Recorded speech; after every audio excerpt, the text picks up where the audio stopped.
Hello there, everyone, and welcome to the Storytime Network, in which today, in honor of commercial holiday number 17,544, we will be talking about romance and romance tropes, particularly. Yep. I Or mean, it's fitting. We had to do it, this Now, weekend, or we'd have to wait another year. yeah. that's fair, but also have you considered that we could just do it on any day as opposed to an artificially constructed holiday for it? Not really. Like I was doing the bit where the people are always like, but Oh why yeah, not? Valentine's Day is fucking dumb, but most holidays are. Personally, I kind of hate Valentine's Day, but that's partially because of experience working in retail and the restaurant industry.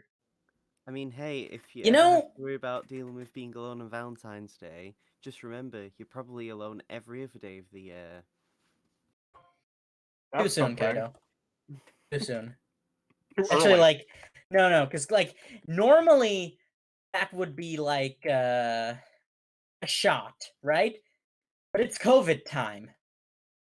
So yes, if people haven't been alone for the last entirety of last year, more or less, they should go to jail. I mean, they could be living with somebody. You know what I mean. They're living with somebody it wouldn't have applied to them in the first place. They could be in a bubble.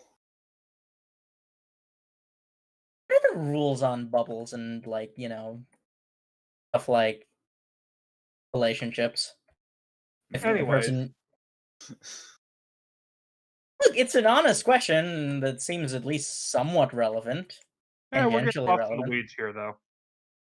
It's literally the theme of our entire podcast. Anyway, joining us today is a special, never before seen guest star. Bill, hello. It's an honor to have you on for the first time. I mean, I am a sort of a special guest star, considering usually I'm a host, but yeah. You know what? Fair play. We also have our regular recurring host, Kaido. Am I really a host? Also, I forgot to do my bit, which is unfortunately, yes, it's me. And then we've got some guy who walked in off the street. I think his name is Jack. Oh, hi there. Don't mind me. And finally, I have to tell you this for your own safety. Stay away from the right side of the screen, if you will, and especially the bottom corner of the right side of the screen. You do not want to know what's in there. A cannibalistic duck. Look, No, duck no, is possibly the best meat. You can I argue thought we this talked on our about food tropes already. look. It's never too late to have a second food tropes episode. But You can, yes, romance tropes. We're not necessarily talking about romantic series, even, right? That's Yeah. the thing, I mean, is that well, let's first talk about common romance tropes and what they are and what they do. yeah, but no, what I mean is that romance kind of and some might even say unfortunately is almost a universal trope at this point, isn't it? In the Yeah, sense that it shows up basically everywhere, irrespective of actual genre. yeah, and irrespective 90% of of the writing skill of whoever's doing it, and I And thought how well they yes, can. romance and we was can talk literally about just that later. We should definitely set the stage first before we build up to well, Jack, if you want to set the stage, why don't you? that. Maybe I will. So, with romance tropes, they tend to occur in basically 90% of fiction has some form of romantic subplot in it. This is not like an overstatement of any kind. Like even if it's not like an actual romance, there is a very good chance that there will be a romantic subplot within the story. And the examples of this are literally so numerous that I could go on for days listing every single piece of media that has romance in it. Goes all the way back to I think it goes all the way back to like the epic Homeric epics that have I know the Odyssey has a romantic subplot with Odysseus The and answer Frankfurt. is, in terms of written stories, Epic of Gilgamesh. Oh yeah, Gilgamesh and Enkidu. No, the impetus for the story is that Gilgamesh, Ishtar wants to bang, and Gilgamesh is like, no. True. But you can't deny that Gilgamesh and Enkidu have Oh a no, good they were chemistry. absolutely banging. Yeah. 100%. Yeah. That's basically just canon at this point. I mean, I'm pretty sure like several sources suggest that Gilgamesh is probably bisexual. Gilgamesh is omnisexual. Yeah. Yeah, I would not be surprised. Mm-hmm. But yeah, Epic of Gilgamesh was definitely like one of the old ass codifiers for a lot of tropes. Would Ishtar but look, be hey, the like, look. original Yandere? Yandere? Yes. You probably find plenty of tsunderes in older literature as well. I mean, Shakespeare has a tsundere. huh? There are No, tsunderes no, in no, no, Shakespeare. no. You want me to blow your mind real quick? What? Go for it. Enkidu is kind of a tsundere. Fuck. I hate that I don't really have any strong argument against that. Of course you don't, because it's true. That's beside the point. But yeah, now romance tropes go all the way back to the oldest piece of written literature that we have, the Epic of Gilgamesh, which is all kinds of crazy if you think about it. I mean, it's not really, because it's not really some sort of magic of the Epic of Gilgamesh, but rather it's the fact that human That stories and the human mind, it tends to like it's like well, the idea of the collective unconscious wasn't exactly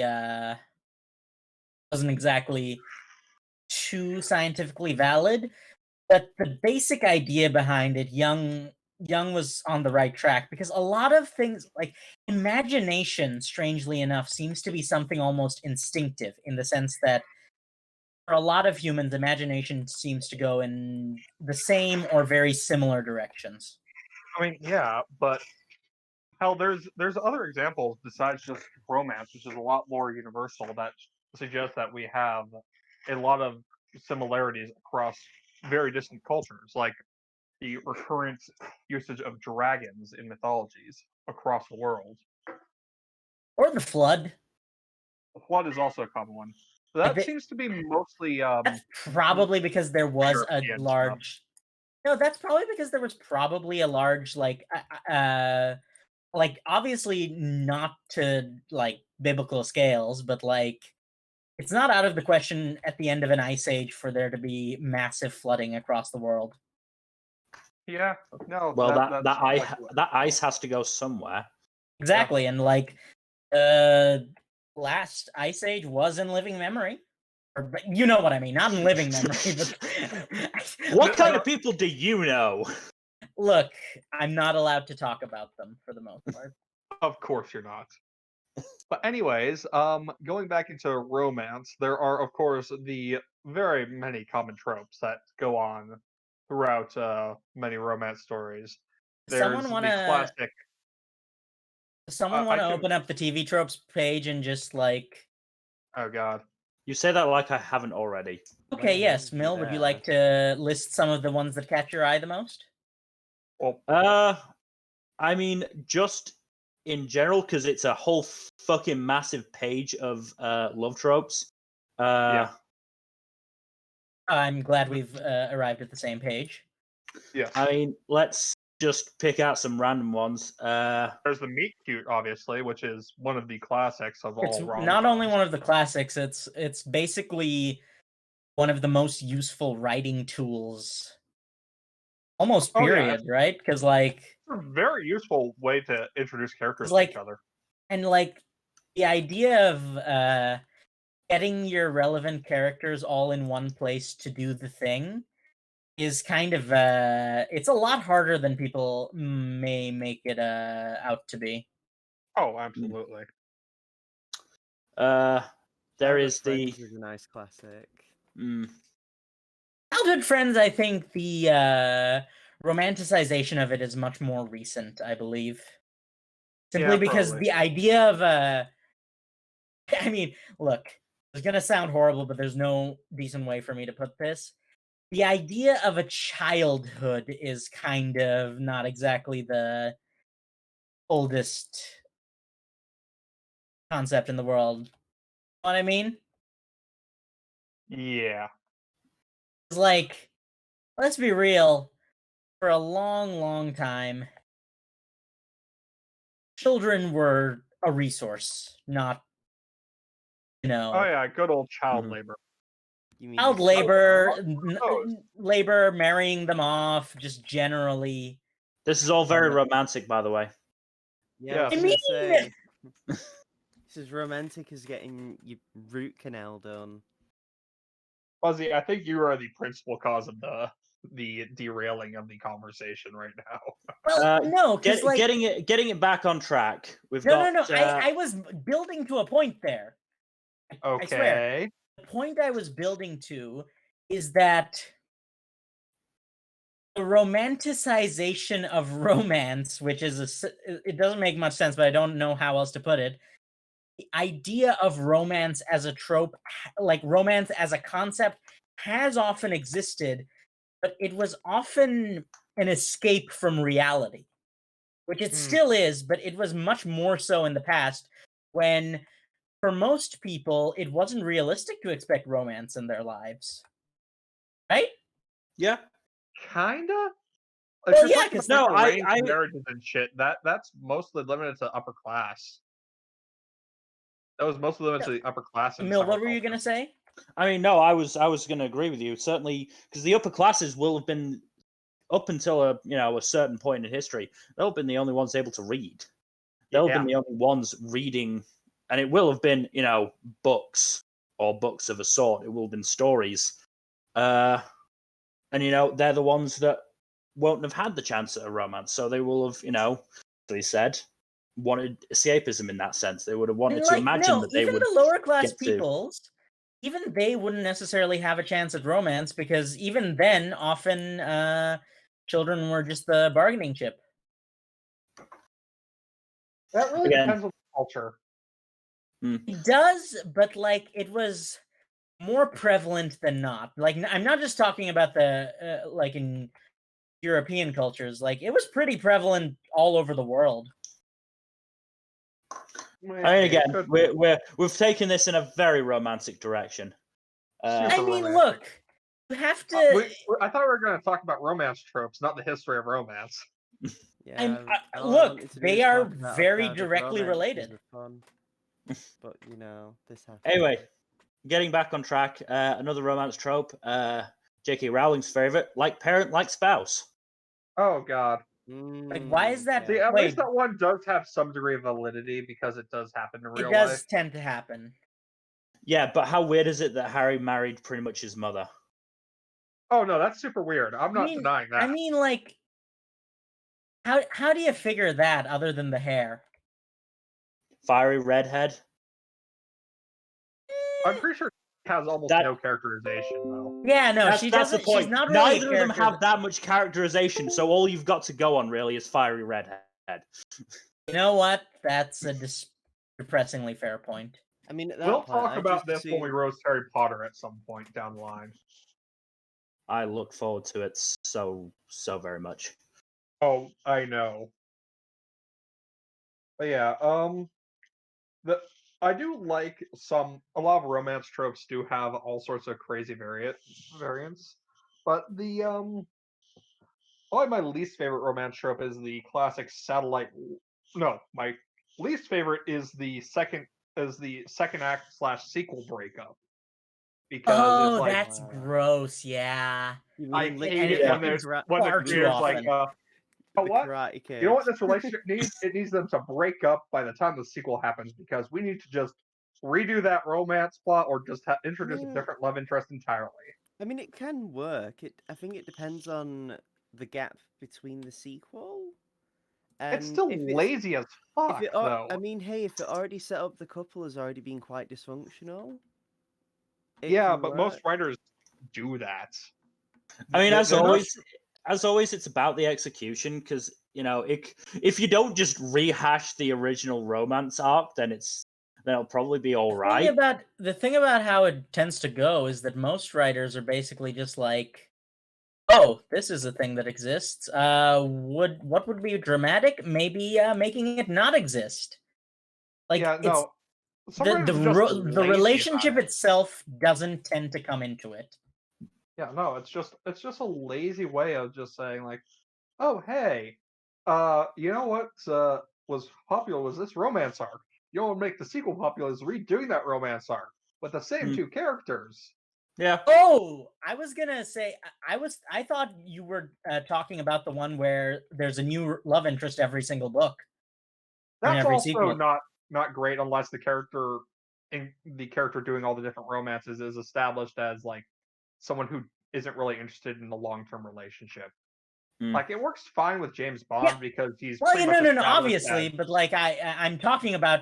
Like, let's be real, we're not talking about the good executions right now. We're talking about the bad executions, and in the bad executions, what tends to happen is that end of book one, I will love you forever, and you are my soulmate, and beginning of book two, oh, new girl, we're broken up now. yeah, no, that's some dumb bullshit. It's again depressingly common. Uh-huh. What would you So- say domestic girlfriends tropes are? Certainly the ending. A Jack. clusterfuck. I believe that is the trope. legal definition of the term. Yes. I refuse to give any answer aside from the fact that it is indeed a fucking clusterfuck.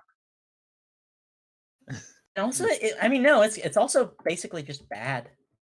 I mean, Oh, yeah, no. that's why I brought it up because I know It- fucking it- Jack hates Flaming it. train wreck. It is a flaming It train like wreck. it basically has no redeeming qualities whatsoever. The ending, no, it does not. Like if Even, you like- take out the entire last volume, you get a better story. You do get a better story, but also like even then, there's kind of like just eh. It has plenty of issues.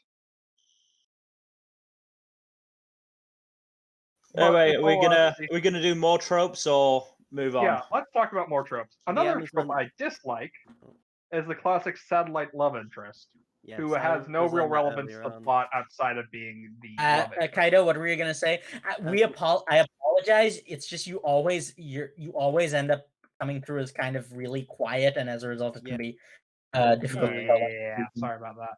Yeah, I was gonna say I was on that one earlier on, and yeah, I was actually gonna make a joke earlier in the podcast saying like, don't you just love it when characters like lose all their agency and just serve to exist for this one character?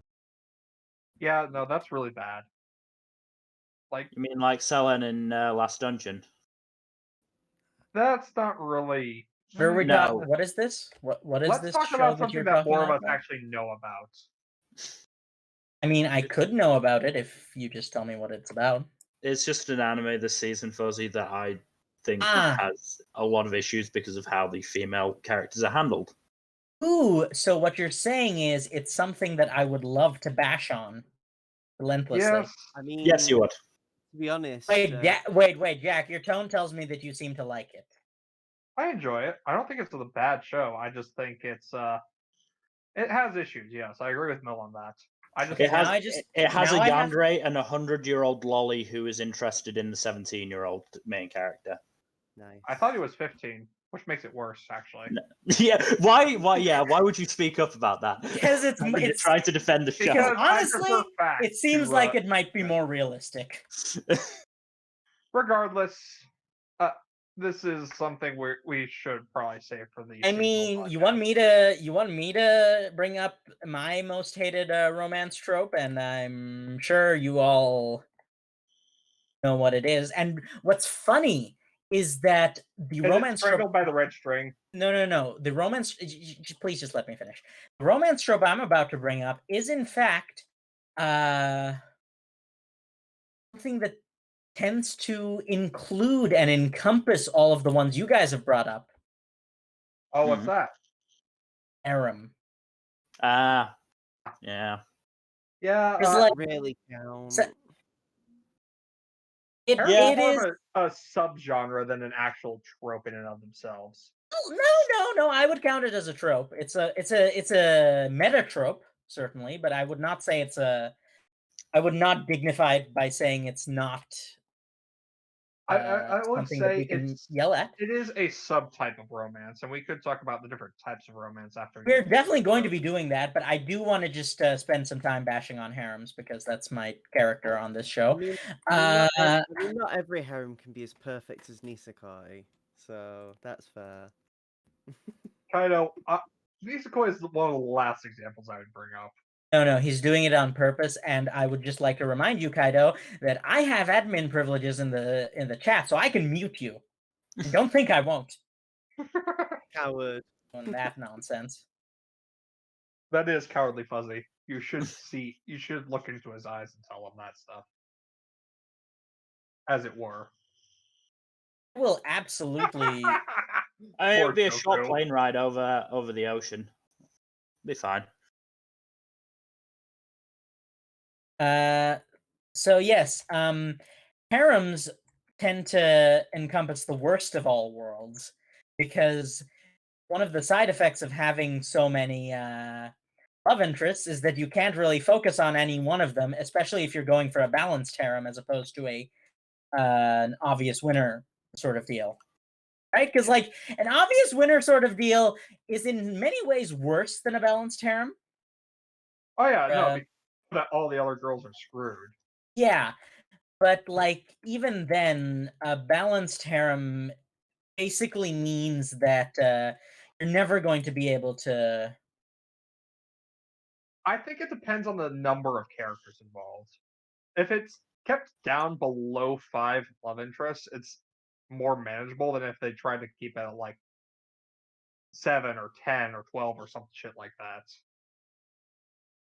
Like having an ensemble cast overall is a lot easier to manage the smaller it is. However, it basically is always guilty of satellite love interest. Again, Nisekoi. I would say a Perfect good example. 90% of harems are guilty of that, yes, Fuzzy. There are exceptions, as with every rule. Would you like to? Can you think of any off the top of your head? High School DxD is one. Believe it or not, they actually have relationships with each other outside of the relationship they have with the protagonist. And they existed I'm not before talking he about came into just the like picture. I'm not talking about like relationships. The satellite love interest is not necessarily just implying the relationship factor. What I'm talking about is that a large part of their characterization, if they even have characterization, tends to be focused around the idea that, oh, the main character exists. Let's want to bang him. No, the thing with the satellite love interest is that their character is basically all about their relationship with their love interest and almost nothing else. It's a spectrum. There are Can I degrees. just interrupt for a moment? I think I've just seen a horrific trope. What? Squaring the love triangle. Oh Yeah. yeah, that fucking thing. That What is the horrifying. fuck? I remember This is that one. people write this? What? Yeah, people Would you like write to that. give us a summary? I'm sure I know what you're talking about. Oh, I know what he's talking about. I read So that. when you have a love triangle, so there's people interested in each other. There's 3 people interested in each other. 2 of them obviously split off and become an official couple, and then the third person gets in a romantic relationship with the OG couple's baby, or at least child. So pulling a Jacob. Yeah. No. Like You know what Twilight was the going to come fuck? into this. To be Good fair, though, that's lord! very That's... much more of a fanfic trope, I feel like. No, it happens in No, it fucking happens. Twilight. Oh, I It know, happens. but I Fucking feel like you see that Twilight. a No, lot. Twilight doesn't count. Twilight is a fan fiction, but it happens in real. There's like a disturbing number of anime where this happens. Oh, you know what's possibly as bad, if not worse? What? Wife husbandry, Oh yeah. No, fuck I that. mean, to add i.e., on the to character Mill's thing, assassination of one of the more decent characters of Inuyasha. to add on to Mill, AKA Bunny Drop's worst issue as a manga. Oh, there's many manga in that genre. You know, What were you I- gonna say, Kato? to add on to Mill's thing, yeah, the squaring the love triangle, because I'm just looking at the examples, there's a lot more than I really expected. Yeah, if happened Yeah, in it- fucking Sharknado to add to that And- fucking series yeah, is it's sins. actually wait, I just At least where with did they even Sharknado, have time for that? At least with Sharknado, it's between two consenting adults, as opposed Were to they like adults at the time of the yes, they were. It's a lady pursuing an older man, and she winds up getting with his adult son instead. Okay, see, that is kind of something that might even happen in real life, right? No, Yes. I feel like the squaring the love triangle should specifically refers to when they wait for the OG couple to have a baby and then bang them. Yeah, no, that's fucked up. Yeah, it's very fucked up. Oh yeah, there is of course the classic example of Littlefinger from Game of Thrones, who crushes hard on Sansa. Sansa, who is the daughter of his childhood friend. Littlefinger is He all also- sorts of fucking creepy. I God. mean, yeah, none of his It- whole character. Mhm. I At mean, least there's also the the fact that narrative acknowledges that it's creepy. yeah, but there's also the fact that most love triangles aren't actually triangles. Oh yeah, no. Yeah, no. So it's kind of like it's a misnomer, but I think people it's at this point the misnomer has been popularized so much that that's what it means. A triangular relationship is something entirely different at this point. We will talk about love triangles in more depth later when we talk about like the different kinds of romance arcs. But oh god. Oh Why god. don't we try and be a bit more positive for a second and talk about ones we enjoy? I mean, Oh, there is a very fun one that I really like talking about. That's always Bleach? no, it's not tsundere. I do like tsunderes though. I don't. Some tsunderes, I should specify. No, Well, it's there one are of my favorite. some good ones, but there are some really really bad ones. It's very much an example of Sturgeon's law. But no, I'm talking about the classic unholy matrimony where it's two villains in a loving relationship. I fucking love that trope so much. It's it so is nice. like you have a lot of classic relationships that have that. Isn't kind of- that basically what the Addams family was supposed to be? Yeah, but Kinda. like they're not bad people is the thing. No, Generally, that's the point. They're better people than like most heroes, but Yeah, they're but- like seen as creepy villains. They're creepy and they're kooky. They're mysterious and spooky. they are so horny. Just I like mean, But they have such a so wonderful, fulfilling incredibly, relationship. unbelievably horny. Which Yeah, really no. says something about the state of romance when Addams family was first made. Yeah. That they thought I mean- that was an unrealistic relationship. But to be fair, what I'm wondering about is how the hell that got past the censors. 'Cause I'm pretty sure Adam's Family in general is a movie that should not have existed in the rating that it got. I'm Oh, pretty yeah, no, sure it there- had there- a there's really a- low rating, like in There's terms the of heavy implication that that the two have a very BDSM heavy relationship. not just that, they actively bang. Yeah. Mhm. Like with great frequency to the point that Yeah. I'm like I'm just curious as to how the hell they only have like 3 children. I mean, again, another myth about romance series, apparently. Yeah, but I'm trying to remember. I haven't watched Venture Bros, but I've heard that that actually has a really good example of a villain couple.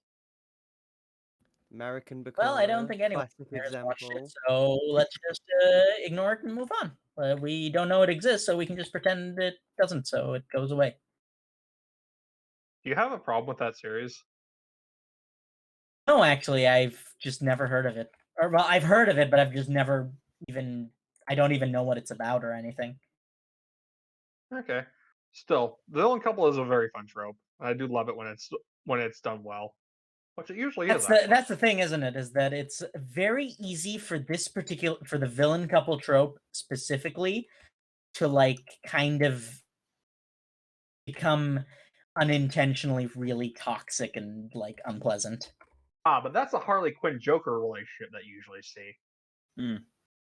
Villain romantic relationships fall into one of two categories: surprisingly wholesome and healthy, or horribly toxic and abusive. There's basically no middle ground. Sometimes I, both. I've got a good example of it, but it's also very squicky. What is it? Nicodemus and Deirdre. Oh yeah, They it's very strange that that actually They technically love each other qualifies. very much, and they have ever since she was born. Because look, Nicodemus Yeah. is basic, all we're sorts of talking fucking for creepy. the record. We are talking about uh, as a father daughter sort of deal. Yeah, it's Yeah, very and weird, but somehow, biologically related. yeah, but they do clearly like love each other, so it is It sort of a technically good counts, I example. guess. No, you know what's an actual good one is the one between the one in Daredevil between Wilson Fisk and his wife. Hmm. In which it seemed like only one of them was a horrible person, but it turned out that the wife was just as crazy and evil. Yeah, and they're somehow perfect for each other. Who'd have thought? Oh, I've got a good example. I've just been going through the examples on the TV tropes page. From the Phineas and Ferb Second Dimension movie, Doofenshmirtz and his wife. Doofenshmirtz is such a great character, honestly. In general, he is a very good character, but in this one, he is full on evil, and so is his wife, who they did divorce, but it's just for like legal reasons. Wow. They are actually still in love with each other. They just say that they just like say they're divorced, just like for like. But they have a whole song about it. I can't remember the We exact should reason, note but they have a though whole that fucking song about it. this is only in the alternate reality, not in actual reality. In which Yes, case, because Doofenshmirtz cannot be happy in actual reality. I mean, he can Yeah. be happy, but it's only when he's being kinky with Perry. Yeah, Like you do get those their vibes. relationship is just one giant I- kink. I blanked out for a second, just said Fuzzy say kinky with Perry, and I just. I don't blame you. I don't blame you at all. Hmm.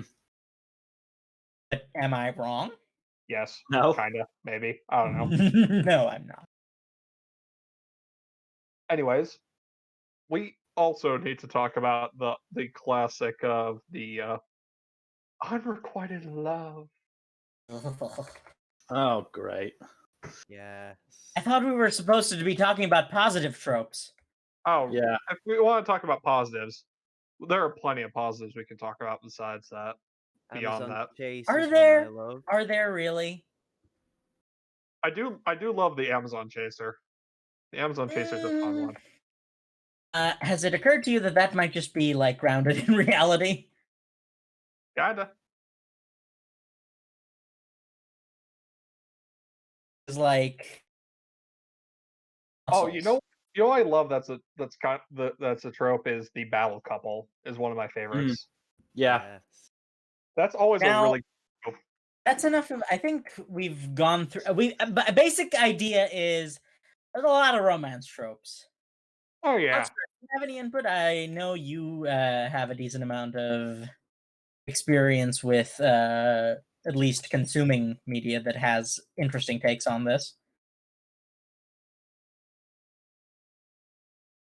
Well, yeah, all of us are familiar with that. Right? Logstar, you there? Oh, we'll get back to him later. But for the time being, yeah, Could what were probably we? switch gears to different forms of romance, like different Tofu romance. just gave a really good example of the sort of unholy couple, Meruem and Kamugi from Hunter x Hunter. Yeah, but she Nice. wasn't really involved in his villainy, though, was she? It's a sort of example. I mean, also It's a sort of you could example, but argue also it's one of the most. it's also kind of a toxic It's relationship, considering that he's kind of shit with her. yeah. Like, a So good not chunk only of it. is it like more than a little bit toxic, it's also does not really excuse the fact that he's a kind of a genocidal maniac sort Also, of deal. literally toxic towards the end. Yeah, Yeah, but that I wasn't have not watched him. Hunter. Didn't really say anything. I mean you're not wrong, but still.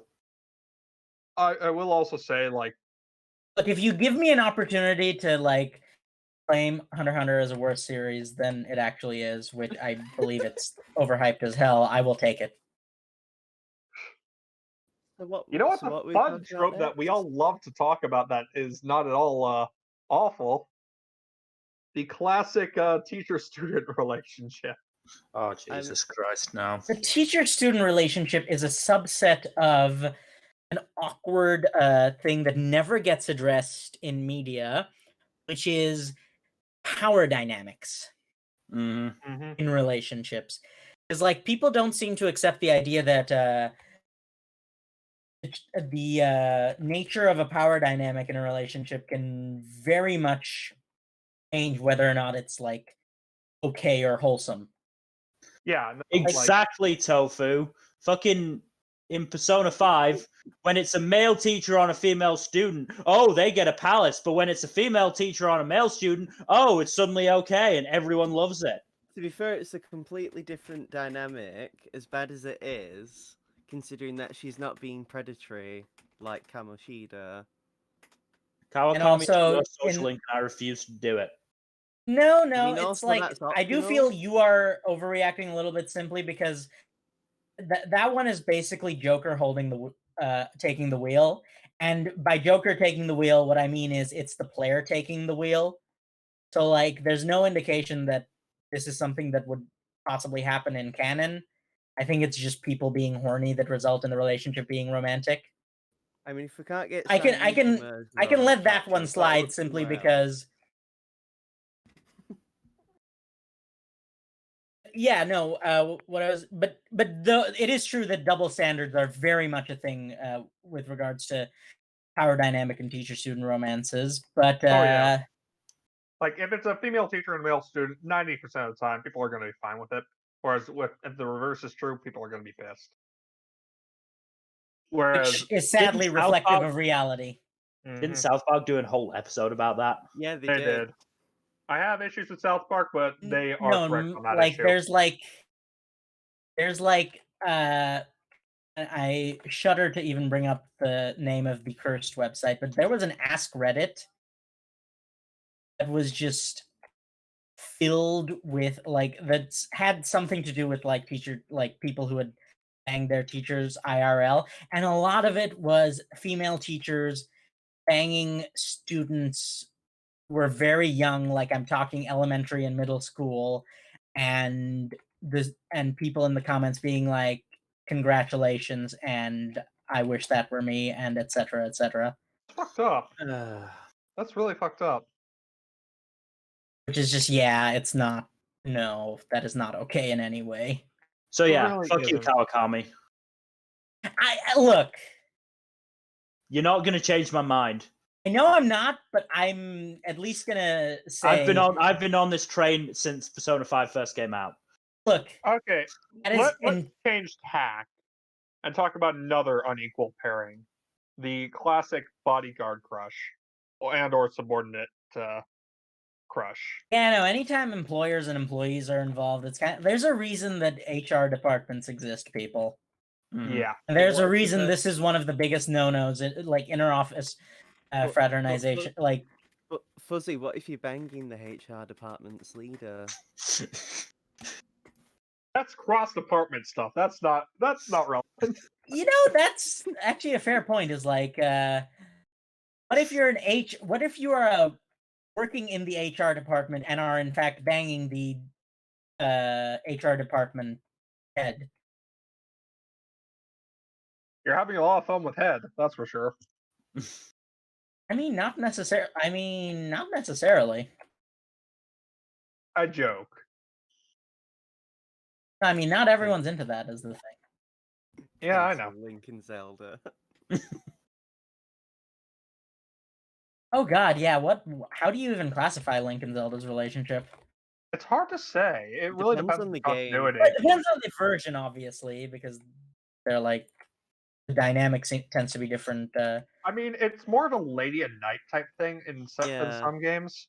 Like, Which what is like really the difference between the lady and knight archetype and the bodyguard crush archetype?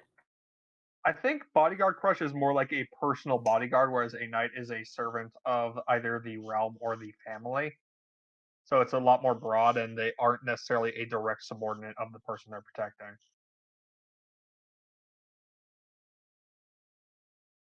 That's I guess my thought on it.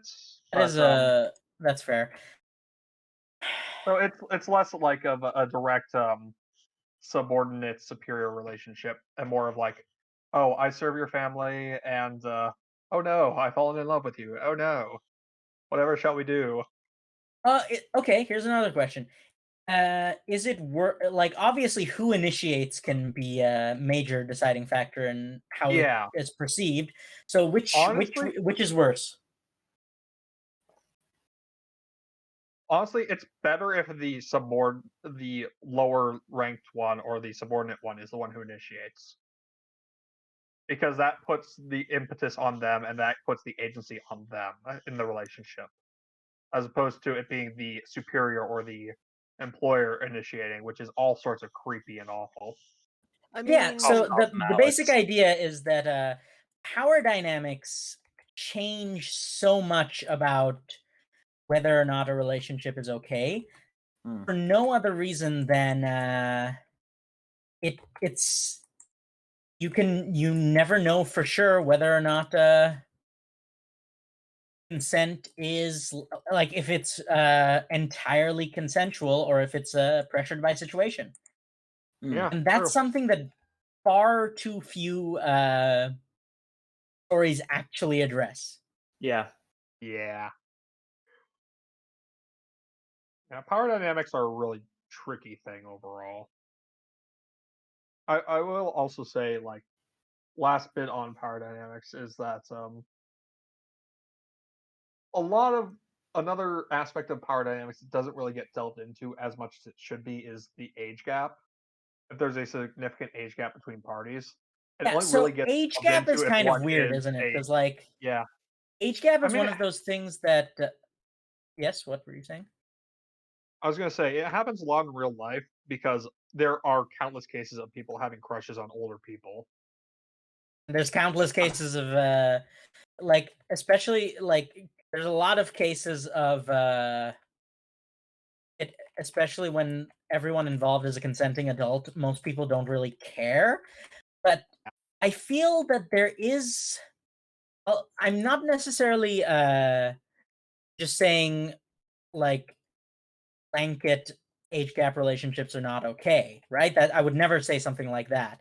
But I will say that there is a possibility that even if both participants are consenting adults, there is a such a gap in life experience often means that it's not an equal relationship, even No. when it might Mm. on paper look like it is. I mean, it's really hard for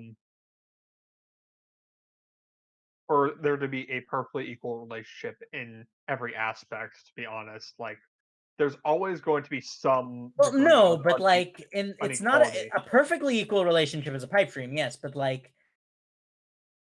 like there are definitely ways of maximizing the equality of a relationship, and oftentimes significant age gaps are not conducive to that, whether in fiction or in real life. Nah, definitely. You are very correct on that front. But yeah, no, and it gets even more difficult when it's like the age gap is on the scale of hundreds or thousands of years. Right, and especially because there's no like sort of precedent for that in real life, so you can't really It's we kind of bringing hard up? to quantify because Are we at one bringing up Mayfly December romances here? they are yes, we are. like I was saying, it's kind of hard to say because on the one hand, saying that an immortal person can't have a relationship with someone who's like a human adult because of the massive gap in their age, it's kind of unfair to the immortal in question because it's like, oh, you can't have a fulfilling relationship because you're old. Mm. But at the Well, it's same not. time, Well, in that case, it's not because they're old. It's because they're older than it's possible for anyone else to be. true, but at the same time, like we really don't have any comprehension for what a person like that would be like in No, terms but of like their personality we and can their make general ability. comparisons, and I feel like the general comparisons are questionable enough that the extreme case would definitely be something you stay away from. I'm not suggesting that an immortal should hook up with an 18-year-old. I'm suggesting like if an immortal person decides to get together with a 30 something, that's not a terrible thing compared to like say a teacher banging a 14-year-old student. Yeah, no, that's totally fair. Because It's just one of those if the tropes that it's insulting, like, it's a tricky trope, really, very tricky. I'm just having a look through the examples, trying to find one that A, I recognize, and B, that might actually be good. It's really hard to find of the Mayfly December romance because a lot of them are garbage Hmm. because the writers are bad. Yeah, there's fucking from Full Metal Alchemist. There's God, what's his name? The dad. Hohenheim. Yeah, yeah, the Hohenheim. Hohenheim one I am not a fan of.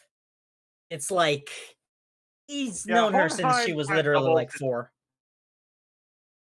And the I'm pretty Hohenheim sure. example also has the fact that he's kind of like a genius alchemist who has thousands of souls in his body. So that also complicates things. No, even but like more. even if we discount that fact, I'm pretty sure his flashback indicates that he fell in love with her when she was still literally a child. So, you Wasn't know. that in the recap episode? I don't remember though? that. Oh, yeah, no.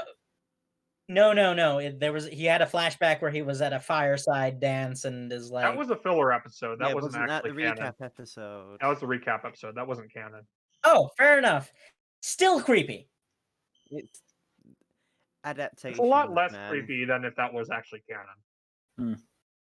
Another one that I'd noticed, Lord of the Rings, Aragorn and Arwen. See, that one's fine because Aragorn is actually like in his 80s. Yeah, but she's in Yeah. her 2000s. Yeah, but also There's still a big difference there, dude. Fair enough. Fair enough. I mean, no, it's not just that. It's that he grew up in Rivendell, with all that implies. Right? I mean, like, well, you've also got what's it called? Yu Hakusho, considering that as characters who are actual demons who live for centuries. Hmm. Because like, I mean, is it any weirder than like whatever the hell it was that Kurama did? General. What do you mean? The fact that he basically snuck into an pregnant woman.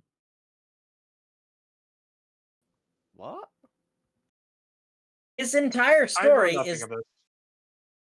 his entire storyline is that when he was dying, he sent his soul into some random pregnant lady and then ended up developing mommy issues. Does anyone who's played Mass Effect have anything to say about Tofu's statement in the chat? Oh, what about the Asari? Yeah.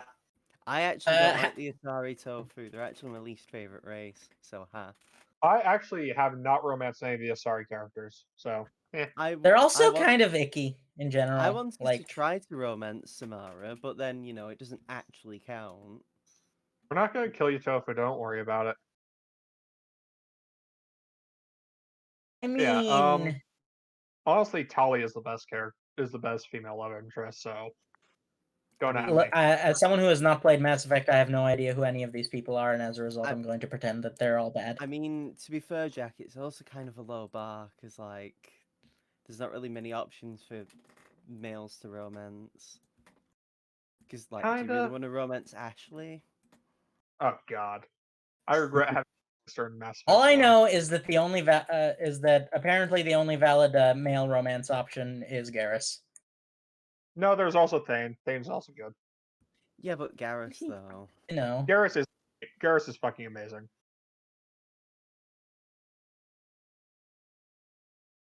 something. Swap the order of the words around. Something. I mean, Fate Stay Night's kind of littered with this trope as well. Let's not There get are- into Fate Stay Night. Let's Fate just not Stay get Night into is- fate in general. Fate We could honestly is spend a whole podcast talking about the complexities of Fate and all the insane lore. complexities is one word for it. The insane lore of Fate. Insane lore is one word for it. That's 2 words.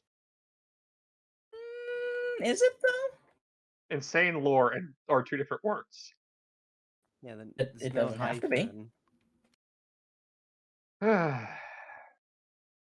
Look, all I'm gonna say one thing is I will say about the Fate is Mayfly bad. December romance is not necessarily. In some cases, like when it's between 2 people of about the same age, one is just part of a longer-lived race. That's not as bad.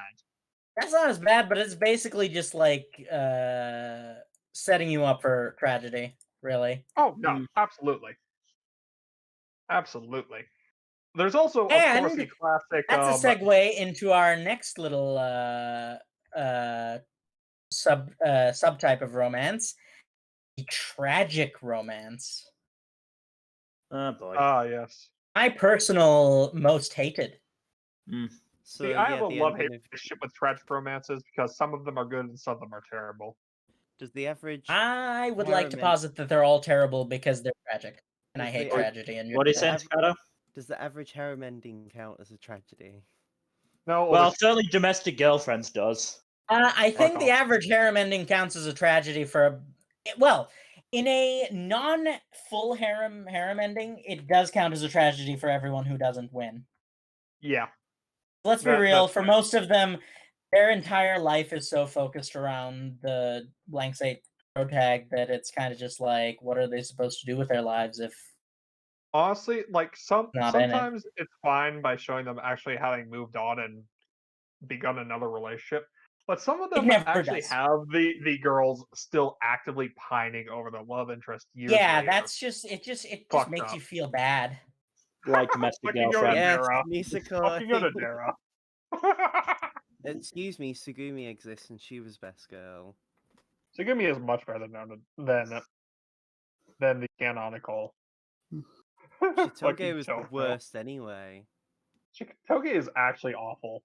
I mean, to be fair though, Shitoge actually got. I in a have jump the in. feeling. Oh, yeah. Tofu's in the chat, so we should do the Yeah. bash We're more. busy roasting Nisekoi.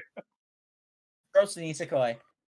Guys, let's I do mean, it. Yeah. don't worry, Tofu. We can move on to roasting Starlight later in the podcast. Also, yeah. Yes, no. Niseko- That's my favorite. My favorite trope to talk about bash that. is the. Let's talk about that after we finish talking about after we talk about tragic romance. Mm-hmm. So yeah, I like.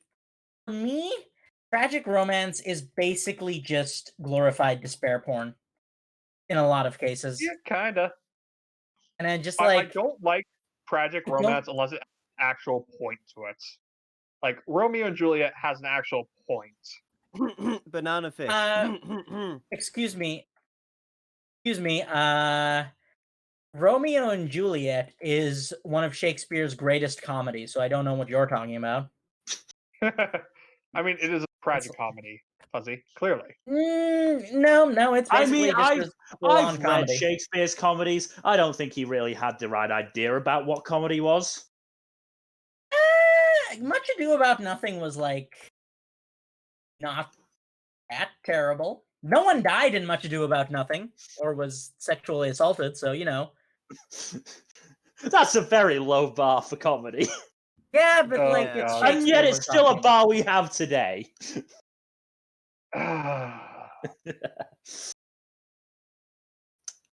Anyway, tragic romances. Fun stuff. Yeah, I Always. just don't like tragedy in general. Yeah, same here. have And a very- I don't understand why. Like, there's people who are like so super into tragedy, and I don't understand those people. And I'm concerned about Honestly, those people. I have very limited enjoyment of tragedy. It has to be a really, really, really good story for me to actually enjoy a tragedy. Otherwise, I'm just going to tune it out because I have a limit to how much suffering I can take. I can't think of a tragedy that I've enjoyed. I'd have to look it up. It's been a while since I've actually I enjoyed a was going to say tragedy. people defend the ending of Gurren Lagann, and that kind of had a tragic romance. Never watched it. Well, I've watched one episode of it, but I've not watched need it. to Yeah, finish that one. I'm someone who believes that Gurren Lagann is a series that was ruined by its ending, so you can't hold that Yeah. against me. Would you count Assassination Classroom as a tragic ending? No, because I would say Assassination Bittersweet. S-Class is Bittersweet. bittersweet, I would Yeah. say. As much as I'd hate to admit it, S-Class is bittersweet because, and realistically speaking, even if the contrived, forced ending, because let's be real, it was a bit contrived how it ended up ending at the Yeah. end. It was a little Meh. bit, but it would still worked, I felt. It worked, but emotions also of it- it probably that is how it realistically would have had to go anyway. That's the point. But we conclusion. yeah, but we can talk about this when we talk about Assassination Classroom. I have scheduled that, so we will talk about Assassination Classroom at some point. Yeah, we could talk endlessly about how awful most tragic romances are, but let's talk about something that's equally tragic in a much more meta sense: queer baiting. Ah, yes, Yeah. Starlight Review. Like I said, banana fish. It's Yeah. I will say this. I think queer baiting is a subtrope of the idea of ship tease, and I think ship tease is something that we should talk about first. Okay. So ship tease, it's well, first of all, how do y'all feel about it? It really depends. If it's like so in Full Metal Alchemist, the ship tease is like basically just hinting towards a canonical couple building up. But so in other cases, it's just literally to troll fans about a couple that will likely never happen. So it really depends on the scenario. If it's like just romantic text building into a canonical couple, that's one thing. But if it's just like literal pandering, then it's bad. Yeah, I think Mark makes a good point in the chat. Like, you do need the ship teasing because otherwise, just a sudden relationship is really hard to like. Ship Yeah. tease that goes somewhere, it's fine. No. It's just Yeah, when I think ship tease that goes somewhere we do not. I think ship tease that goes somewhere isn't ship tease; it's foreshadowing, right? Yeah. Yeah, that's It's just it's foreshadowing. romantic Ship tease buildup. is It's ship romantic tease buildup. is explicitly when it doesn't go anywhere and it will never go anywhere, and you know that it's not going to go anywhere. I mean, it Yeah. depends on the series, because in some case it might be that they are deliberately doing it to, like, push for shipping, because I know some series do enjoy doing that. Oh, like any series that has several different writers. Yeah. Or yeah, so like TV series and comic books, mostly. Mhm. Yeah, ones no, that most comic people books have a get. big problem with this because of the sheer number of writers. Is that very often see Spider-Man's One More Day Mephisto Fuck Joe storyline. Quesada. Fuck him with a rusty mace. Yeah, and the worst part is for some reason Spider-Man has just never recovered from that. Like it's Yeah, oh. never it's incredibly unclear why that is, Okay, but so like no one's in the fixed chat, it. unfamiliar with One More Day.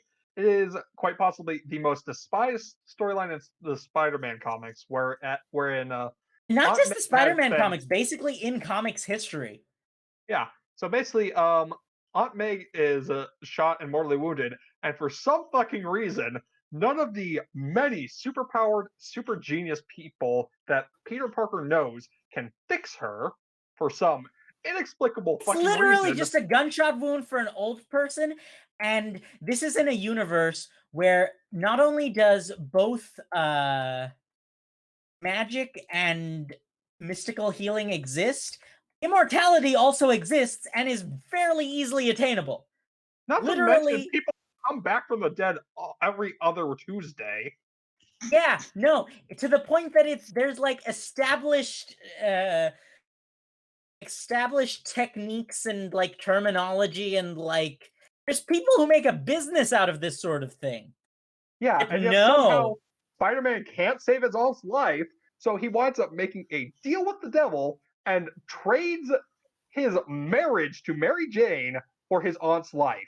not just his marriage, his Any future children he might relationship. have had. Yeah, his Not entire just life. any future children he might have had. He had a child at that point, I believe. No, Or apparently, she was like, pregnant. One of the two. yeah, something like that. But yeah, Joe Quesada wrote that, and For ever some since then, pretty reason, much it everyone became as hates his ironclad stuff. a rule as not bringing Uncle Ben back to life. No, For I think some- recent comics have had Peter Parker get back with Mary Jane. No, but they've always, since that point, it's been an on-again, off-again relationship with lots and lots of ship teas with other people. Also, just fuck Joe Quesada. He's an awful, awful writer. This is a really interesting romance discussion we're having here. It is tangentially related to romance. It is directly related. It is literally one writer sabotaging a relationship that he didn't like. Because basically he wasn't a fan of the Peter Parker Mary Jane ship, so he decided I'm going to fuck this up because I don't like it, even though it's immensely popular. I mean, that's kind good of reason. bold. It's just a wholesome, well put together relationship that like really there's nothing wrong with it. It's a bit vanilla, but like Ain't nothing wrong with vanilla. fine. Ain't nothing wrong with vanilla. Yes, Digimon. Yes, that's always a fun debate. Oh I've god, heard of don't that get me clusterfuck. started on Digimon. What, don't you Oh, like that God. Matt and Sora got together even though they had no build up for it? It had no build up, and she was shipped with Goku Hi. head for the whatever. I don't care enough about Digimon to get their names right. In part, I have heard that literally the only person who actually shipped the canonical relationship was the series director. yes, that is the even the only voice reason it's actor- there. Even the voice actor ships the fan preferred couple. How badly do you have to fuck things up for you to be the only one supporting a relationship that you're writing? To be fair though, the Digimon second season was really badly handled. There was a lot of creative disagreements and entire arcs just being dropped. See, I Because, have yeah. a little familiarity with Digimon as a whole, so can't really comment Digimon on it. Tamers only came about because one of the main writers was like, if you don't give me what I want, I'm leaving. That's fun. And also not an overreaction necessarily. Anyways, back to was romance. was there ever any ship teas between the characters and their Digimons? I would hope not. I mean, you say that like wait. there haven't been at least a To couple get of around that Ash and so so no, but the reason is also bad. Is that Digimon tend to be coded as the same gender as their tamer. And that brings us back to queer baiting. Which is when ship tease between same-sex couples, or ship tease for same-sex couples, but it never goes anywhere because Or everything's worse, awful. it actually gets subverted to have one or both the characters hook up with opposite sex love interests. Often Because- with, very because little when they the have, creators are not brave enough to go for the LGBTQ choice. and that's the worst case scenario. But the best case scenario is often just that they are, you know, just very good friends. I'm sure No, everyone the worst believes. case scenario is when one of them just straight up bites the dust. No, that's a separate trope. The barrier gaze trope is worse than queer baiting because it just has a very deeply problematic root in human culture, or like just it's just ugh. I will say that there have been a lot more queer friendly series that have come out lately. Mostly in the West, though. Pardon the pun. Pardon the pun. No, there's been a lot more Yuri and Yaoi series out of Japan too. There's been like- more, but that's only relatively speaking. Yeah, like the more than one every year or so is like still not great. Like if there's only like 5 or 6 a year compared to, as I said, like one a year, still not great, but it's progress. It's progress. Progress is nice, even if it's not all that great. Yeah. But yeah, I will say, like, some series seem like they're going to queer bait, but ultimately go towards more of a more just straight up queer subtext that leans towards text. Which is just no. But yeah, the let's reason not say we did. the reason why we bring up Review Starlight is because it had an all-female cast that fucking like ship teased so much and then never actually confirmed anything on screen, which is bullshit considering the season after, we have fucking Bloom Into You. Fuck off, Mark. Symphogear is actually canonical. Y'all realize that's Coney, right? I know. Why are you calling him Mark? Because that's his name in He's on chat. the show. That's his name on the chat. Also, I didn't realize until now that it's Coney. Neither Yeah, did I. I didn't realize either. Yeah, no, Symphogear actually has canonical queer characters. Yeah, but like, isn't there? So, for my correct me if I'm wrong, but from my understanding of Symphogear is that while it does confirm some of the relationships, it doesn't confirm all of them, and it still decides to tease a few. So, of the 7 main characters, there are 2 canonical lesbian relationships. 4 characters out of 7, but do the remaining 3 also get ship tease?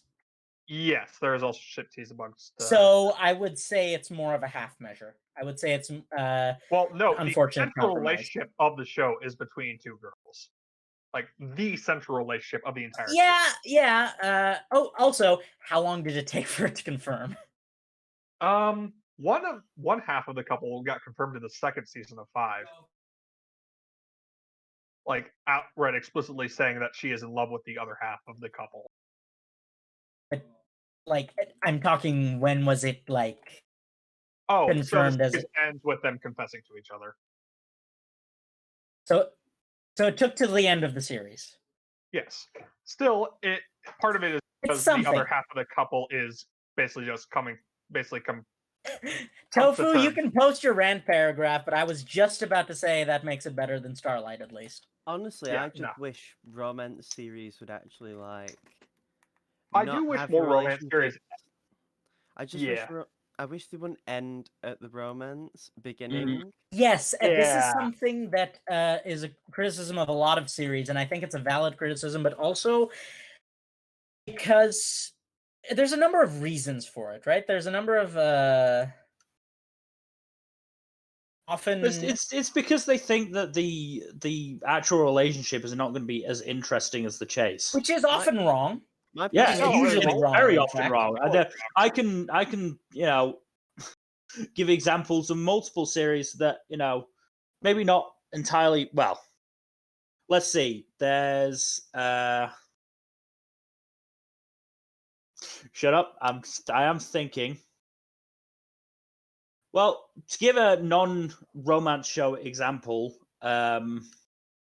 Brooklyn Nine-Nine's main couple got together in what, Yeah, season 3? that's a very good example of how. I mean, to be fair though, that the romance wasn't the main part of the series. It wasn't. Admittedly, yes, but still, True. It's like Still a it's fairly important. I mean, it was basically the focus of the first season, more or less. the thing is that relationship could have ended and like the show would have still gone on. Yeah. it would have been very different, though. Yes, yeah, like but it's honestly like it's why I'm really enjoying Kaguya-sama for that because Yeah. there's a chase and also like Yeah, yes, slight that's spoiler, one they of do those wind up series getting that's together eventually, but the series continues afterwards. yeah, and there's another thing though. I think there's another reason for this. Mm.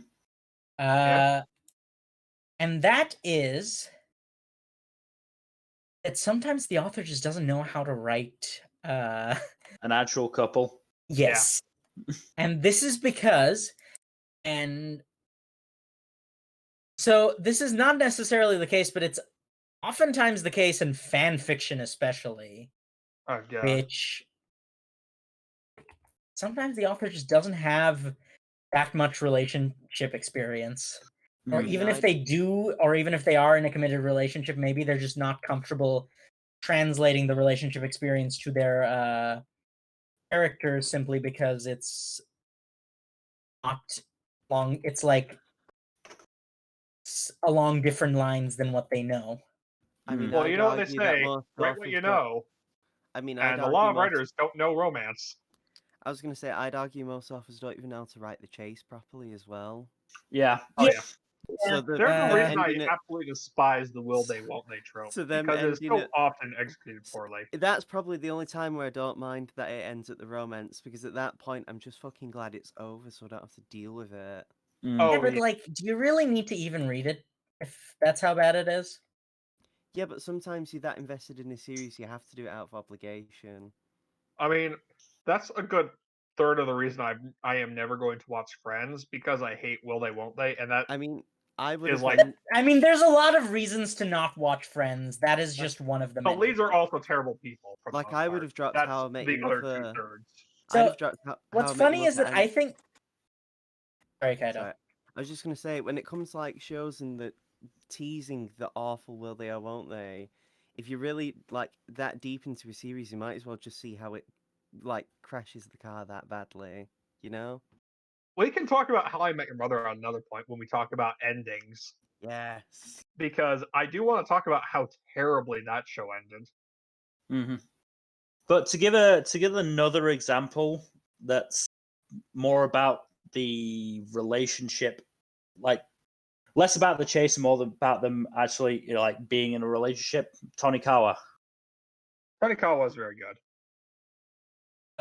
Would you like to elaborate for those of us who are not familiar? I'm sure you, I'm sure you'll have an issue with how it starts. But basically, girl saves guy from being isekai'd. He proposes. A few years later, she takes him up on that proposal, and they basically, grow into a relationship. That seems like just an extension of the arranged marriage turning out well sort of deal, and that can be done decently well.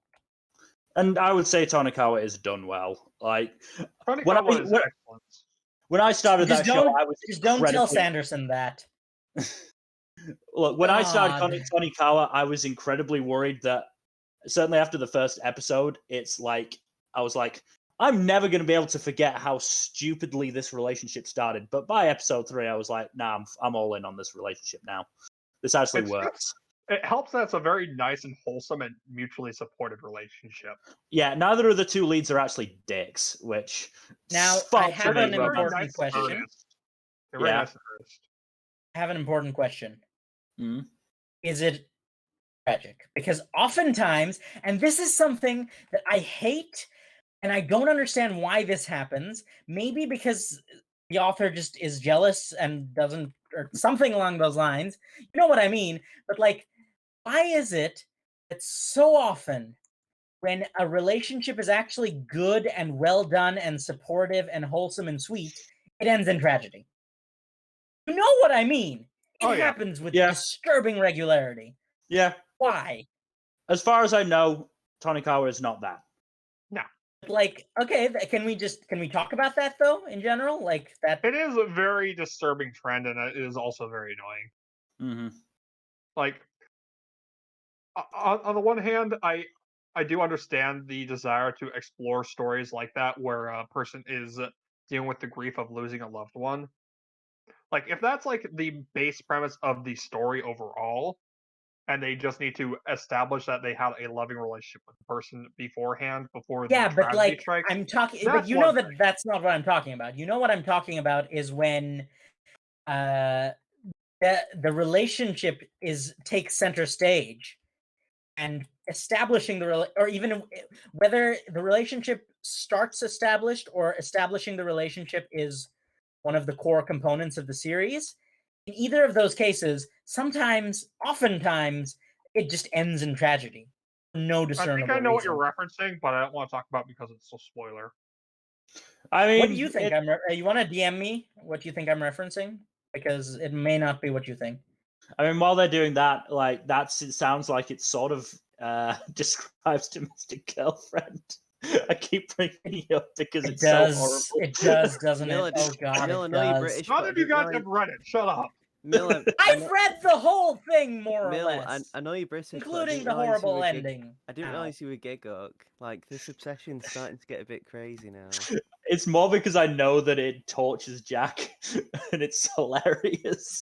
Mill, But I will find something that will torture you, and I will keep pressing it if you do this. Just talk to him about Kawakami. You know what? You're right. You know what? When I go through Persona 5, I'm gonna romance Kawakami just to annoy Do it. you. Fine, do it. I don't care. Stream it on this channel as well.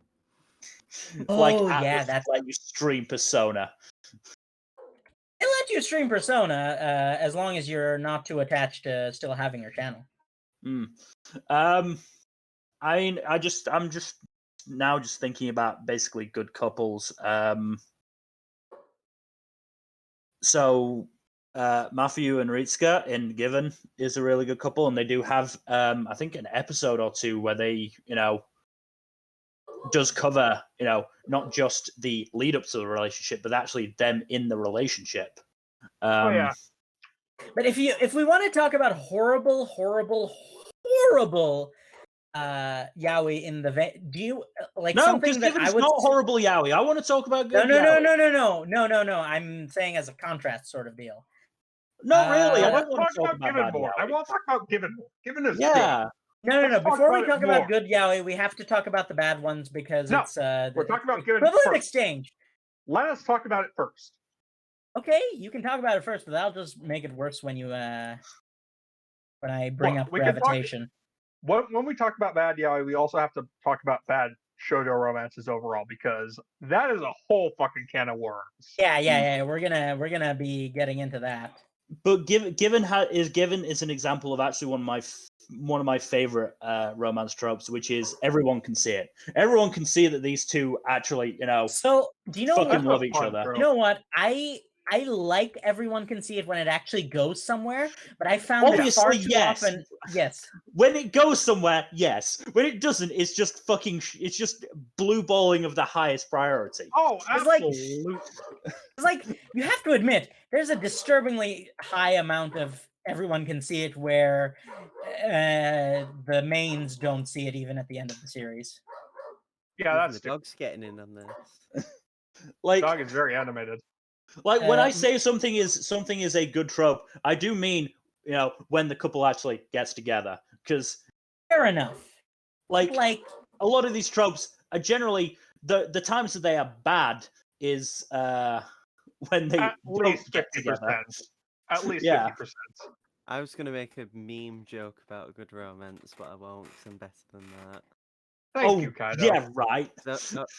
Okay, you want me to say I was going to mention No, Biking please Man? don't. So, is anyone, out of curiosity, is anyone like actually on the stream? I would suggest that you guys keep the stream open in like another window or something. I'm I'm keeping an eye on the chat. I am as well.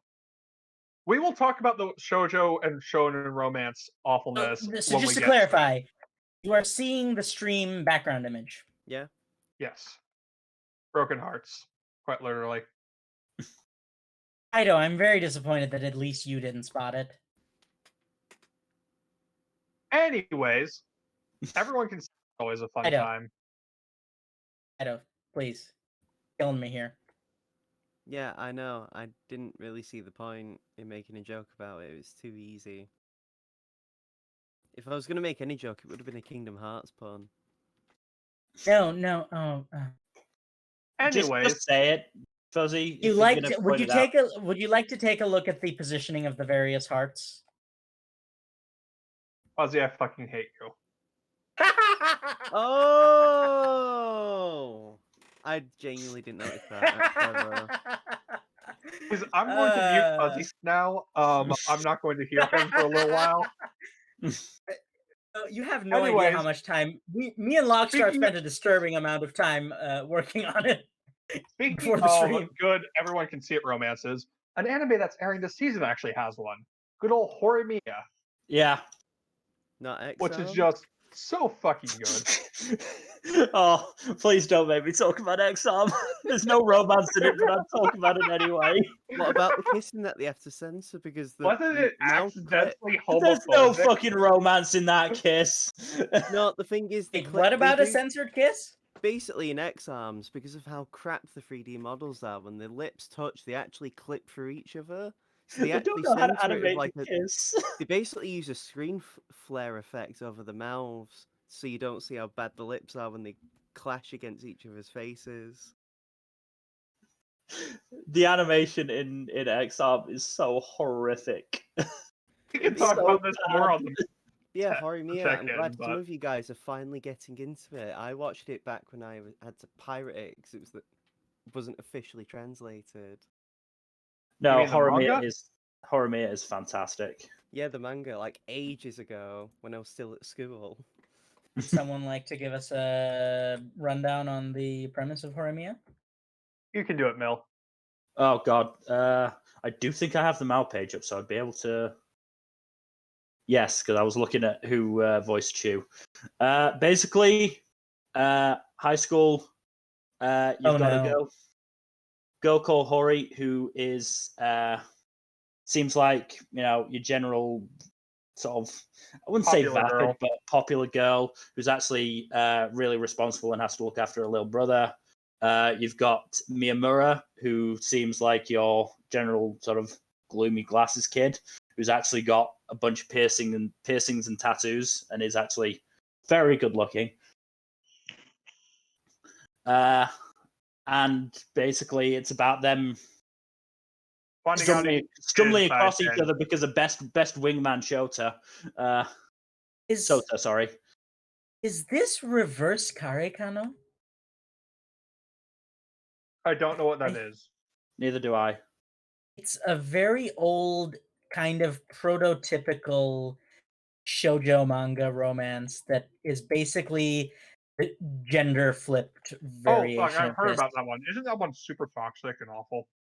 Yes, AKA it's shoujo. Shoujo. No, Just- no.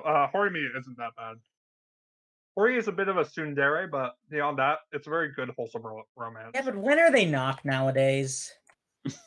At least Hori is better handled than 95% tsunderes. Yeah.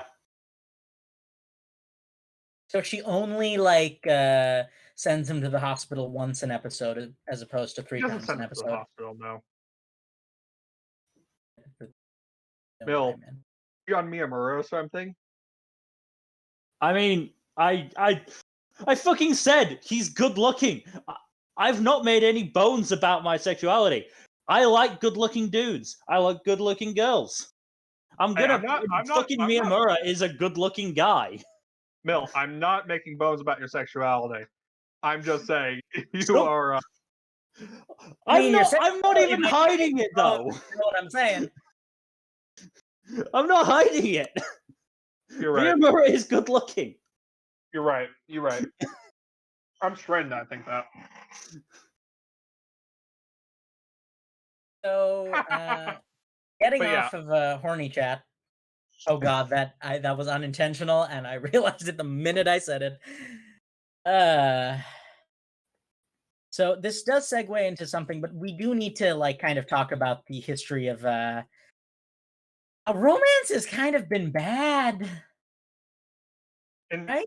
Like especially in like shoujo and manga and like I not want to just shoujo manga. It's also like a lot of like romance novels that are in the West. romance in general tends to be done very badly for some reason, even by like the likes Romance. of even by the likes of people who are like happily married.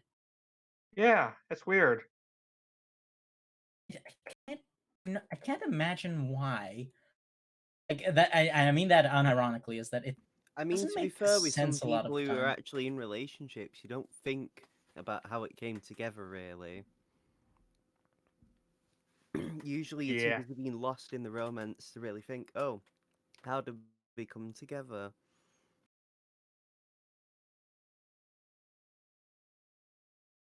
Yeah, and I think basically, would you like to, I'm going to share a horror story, very scary story Oh, boy. of something that's like I would say is banana fish levels of bad, but more recent. What Oh. is it? So it's an early 2000s anime manga series called Gravitation. It's Huh. about I've never heard of it. I'm looking it up. Kaido's reaction suggests that he has heard of it. I remember Have you, it. Kaido? I remember it kind of well. What do you remember about it? I remember wishing that I hadn't experienced it. So, premise of Horimiya, No. Gravitation. We've just been with it. No, that's an actually good series by all accounts. It So is. the premise of Gravitation, right, is that you've got your manic pixie dream boy, like this complete pure bundle of happiness and energy, and you have the a meet cute with damaged rich boy, Mm. which already is sounding like bad fan fiction, right? Oh, it's a yaoi series. Okay. Yeah. Mm-hmm. So already this sounds like bad fan fiction. Mm-hmm. Now, what ends up happening is that meet cute happens. Rich boy, Well, can edgy rich boy. I just say how TV tropes Yes, please. summarizes it? While walking through a park at night, the song lyrics that Shuichi Shindo had been working on are blown out of his hand and picked up by a tall, blonde, and snarky stranger who mercilessly criticizes him. That does not sound good. So he's A hurt Shuichi is determined to track down the stranger and demand an apology, but wouldn't you know it, he finds himself being strangely attracted to him by that unstoppable force called gravitation. You mean fucking negging? Yes. Yes. Answer was negging the whole time. And the worst part is he's not even doing it intentionally. He's just a dick. He's not even trying to get into Shuichi's pants. On the subject of getting into Shuichi's pants, though, so cynical rich boy's backstory is that Hold on, what? Yeah, okay, let me tell the story, Mill. I think you saw it. I think so. Maybe. I don't know. It looks bad. So Yeah, that's the reaction I had when I first so experienced it. is that am attempted curious rape. now. His backstory is attempted rape, and he killed the guy, and he's like all broken up about it, even though he killed someone who was trying to rape him. right? Well, there's that, and then the fact And that the then- other no, no, lead no, no, no. does actually get raped. Yes, gang raped, in fact, in a gym, What? the love interest, and they gloss over it Yeah. completely. He just What? like he's just like gets his clothes ruffled a bit, and it's just like, well, that happened, and no one ever addresses it ever again. And even the person who ordered it and the people who did it get away consequence free. Oh, mean, what In fact, I'm the pretty sure the fuck? person who ordered it gets a redemption sort of deal. say that, but Yuki does get very upset about. Yeah, for one episode, and then everyone forgets about it. I know I was making a joke because yeah, it's fucking awful. It's just like Why? this was considered one of the best yaoi series of its time. It was very popular. Yeah, because there's not I'll be honest, because very low bar. Yeah, but like the fact that no one really questioned it should Mm. tell you that like the sheer abyss that was yaoi writing at the time. Fuzzy, nowadays though, at least we have Sea Dog VA's yaoi to see as a benchmark of good quality. God damn it. God fucking damn it. Currently Look. the #1 yaoi on Bookwalker. Yeah, no, that's funny. That is funny. So to explain for those of you who don't know, Sea Dog VA, who is a YouTuber and also one of the three hosts of the Trash Taste podcast, along with Giguk and the Anime Man, did an audiobook of a yaoi manga, which is now available on Bookwalker and which was the bestseller of their catalog last year. So Everything in that pretty sentence good just bar. makes it more and more absurd and funny. Also kind of bad. I don't really read anything that's I mean, yaoi. did you just look up gravitation, or did you hear the tail end of our conversation? The answer is 'Cause probably that is it's the appropriate reaction in either case. yeah. But like, Okay, I've just seen something that's also bad. What? So main character gets into a fight, goes to love interest's house to avoid being seen beaten up. When love interest sees him, he jokingly asks if main character had been gangbanged in gym class, which is a few chapters before the aforementioned gang rape. in the Yeah. gym, in the gym. Oh, No, wow! that's what we in the business call foreshadowing. I don't want that type of foreshadowing. Yeah, no. Also, talking about this brings us to a larger topic of why is it so hard for so many people to write yaoi romance as well? Because they're too busy making the hands fucking massive. Oh yeah, that's also a thing. I mean, there's also it depends on the writer, because like the unfortunate truth of the matter is that very few yaoi stories are written by gay men. Mm. Yeah. Most of them are written by women, I think. Yeah, joke. and like actually, I cannot actually think of a single yaoi series off the top of my head that is written by a gay man. Can you? I can't. I can think of a lot more Yuri series that are written by women. Mm. But yeah, it's just like, good lord, and I just- imagine probably some of it probably boils down to the fact that I feel like it's a lot more difficult for. I'm not saying it's obviously fact, but I feel like it's more difficult for men to come out with stuff like that. Mm. Mm-hmm. Whereas I feel like a woman writing same-sex material, between two women is less not frowned upon, but less made fun of, I guess. Yeah. Like you're less There is liable a to get weird you killed double in many standard. places as well. Yeah. There is that weird double standard where it's like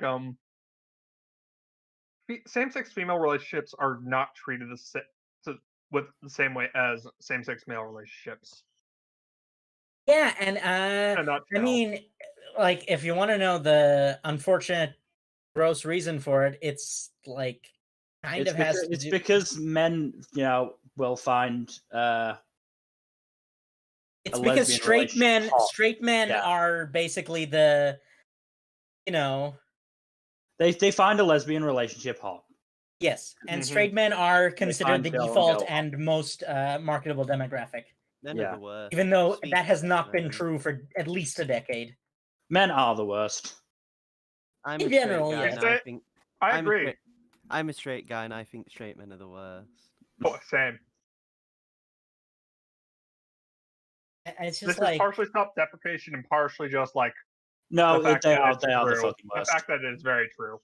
Mhm. Straight men are indeed awful on average.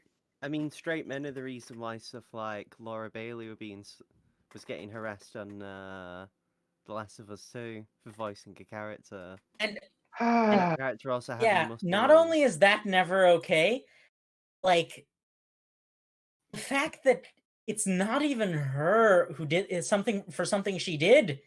It's not even it's not even her. It's not even the character model, right? She doesn't even provide the character model. It's literally just she Yeah. the voice, voices yeah. the character, and somehow that's like. Anyway, can we Gamer, get back to right? good relationships, please? Like Gravity. Well, no, we gotta talk about how awful shoujo and shonen and romances can Yes, yes. Aw. Someone Well, please didn't take this away because I just So- can't be. handle. So let me this give you an level. example of a really bad shoujo romance. It was so bad, I dropped the manga after one volume. Isn't that like half of shoujo? Let me In be general? specific. Let me be specific. You are right. It is a lot of shoujo, but I do think it is a very good example of how awful shoujo romances can be on the whole. It's this manga called Blackbird, and if you've never heard of it, you are fortunate because the main male lead of the series is an abusive, toxic piece of shit, and his behavior is romanticized a good 90% of the plot. And overall, he just treats the female lead like actual garbage throughout basically every scene they're in together, either physically or emotionally abusing her throughout the entirety of their relationship. And it's just so gross and disgusting to watch, even though it's like portrayed as romantic and cute and sweet. It's like, fuck. Even Oh, even TV tropes is like, no, this is fucking awful. And yeah, like no, like you gotta know Black- how low a bar TV tropes has. Like Yeah, like TV tropes has a really low the- bar. the caption for the picture is our heroine and hero in inverted commas. Yeah. No, Blackbird is like what I consider to be the epitome of bad shoujo romance. that's I'm- saying something. It's just the one that I know the best of The in only- Saying terms of something, like and it's sad that it's saying something. The only Yeah. shoujo I'm very familiar with is Vampire Night, which is uncomfortable. That kind of squares off the love triangle a bit. oh boy. And yeah, that one's is genuinely fucking awful. Would you like to go into some detail? The main love interest, who's actually starts off having some semblance of like character, eventually turns out to be related to one of her main love interests. But it's okay, like he's several thousand years old because he's this age-old vampire. But he's also romantically interested in her, and she's also kind of romantically interested in him. The fuck? But also the other male love interest, who is actually okay and not a complete utter manipulative dick. Basically, it has to deal with the fact that he gets cooked because the main heroine just has a baby with her kind of brother, but he's technically not her actual brother. This is like six And then- different bad And then things. he fucks off, and then the cool love interest actually comes along and is like, "Hey, I know you're upset. I'm willing to still be with you, and I'll help raise your child. And then, like, I think he dies. Question It's- mark. It's oh god, What I series remember is this? a Vampire Night. It's fucking garbage. Oh, I've heard that one's bad.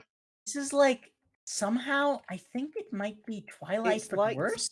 It's Twilight, but more. It's Twilight, but anime, with all of the God. bad things that. Yes, that's what I said. Worse. Let's be real. Hayao Miyazaki, even if it's misquoted, can at least be implied to think anime was a mistake. I'm like, yeah, no, he's right. He's right. You We know what's never should have fun? done this. You know what's fun is there's so much of a recurring issue with toxic and abusive relationships in shoujo that there's an entire blog about it. I could literally I could link it into the chat. I think if I can send a fucking message. Let me just look up the website's URL. But it's called Heroin Problem. Oh, that's great. Yeah, I like that. Oh, I forgot with Vampire Night. The main character, her parents are also related. Nope, can't post it. Like, actually related as well, not just like by several generations. Oh no. God fucking damn it. We need to post that one family tree. You know the one I'm talking about.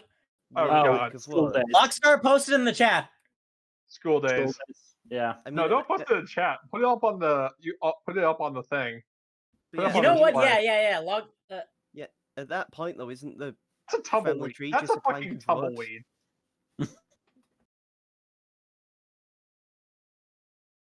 But yeah, no, school days is also we shit, we gotta talk about incest, don't we? Do we Oh, yes, we really do. have to? We do. We do. Can we not just say that it's probably that pretty much all bad? Oh yeah, no. Like 99.999% of the time, it's awful. And the rest of the time it's just like icky at best. So the thing about incest, right, is that it doesn't even have any sort of basis in reality because of the old Westermark effect, I believe it's called. Westermark effect is the correct term for it. So Westermark. basically, Yeah, the that, Westermark effect prevents people from becoming attracted to other people who they grew up with in their first like 5 or 6 years of life. which, ironically enough, also kind of explains why the childhood friend never wins. Well, not necessarily. If they were like an early childhood friend, yes. But if later, like after first But grade, not really. oftentimes, childhood friend romance is people who literally grew up together. Yeah, it Mhm. really And it's just depends on like, when they first met. It really, really depends on that. Like if they met like in grade school, that's one thing. But if they met like in kindergarten or earlier, then yeah, it's very unlikely that they would have an actual romantic relationship. Yeah.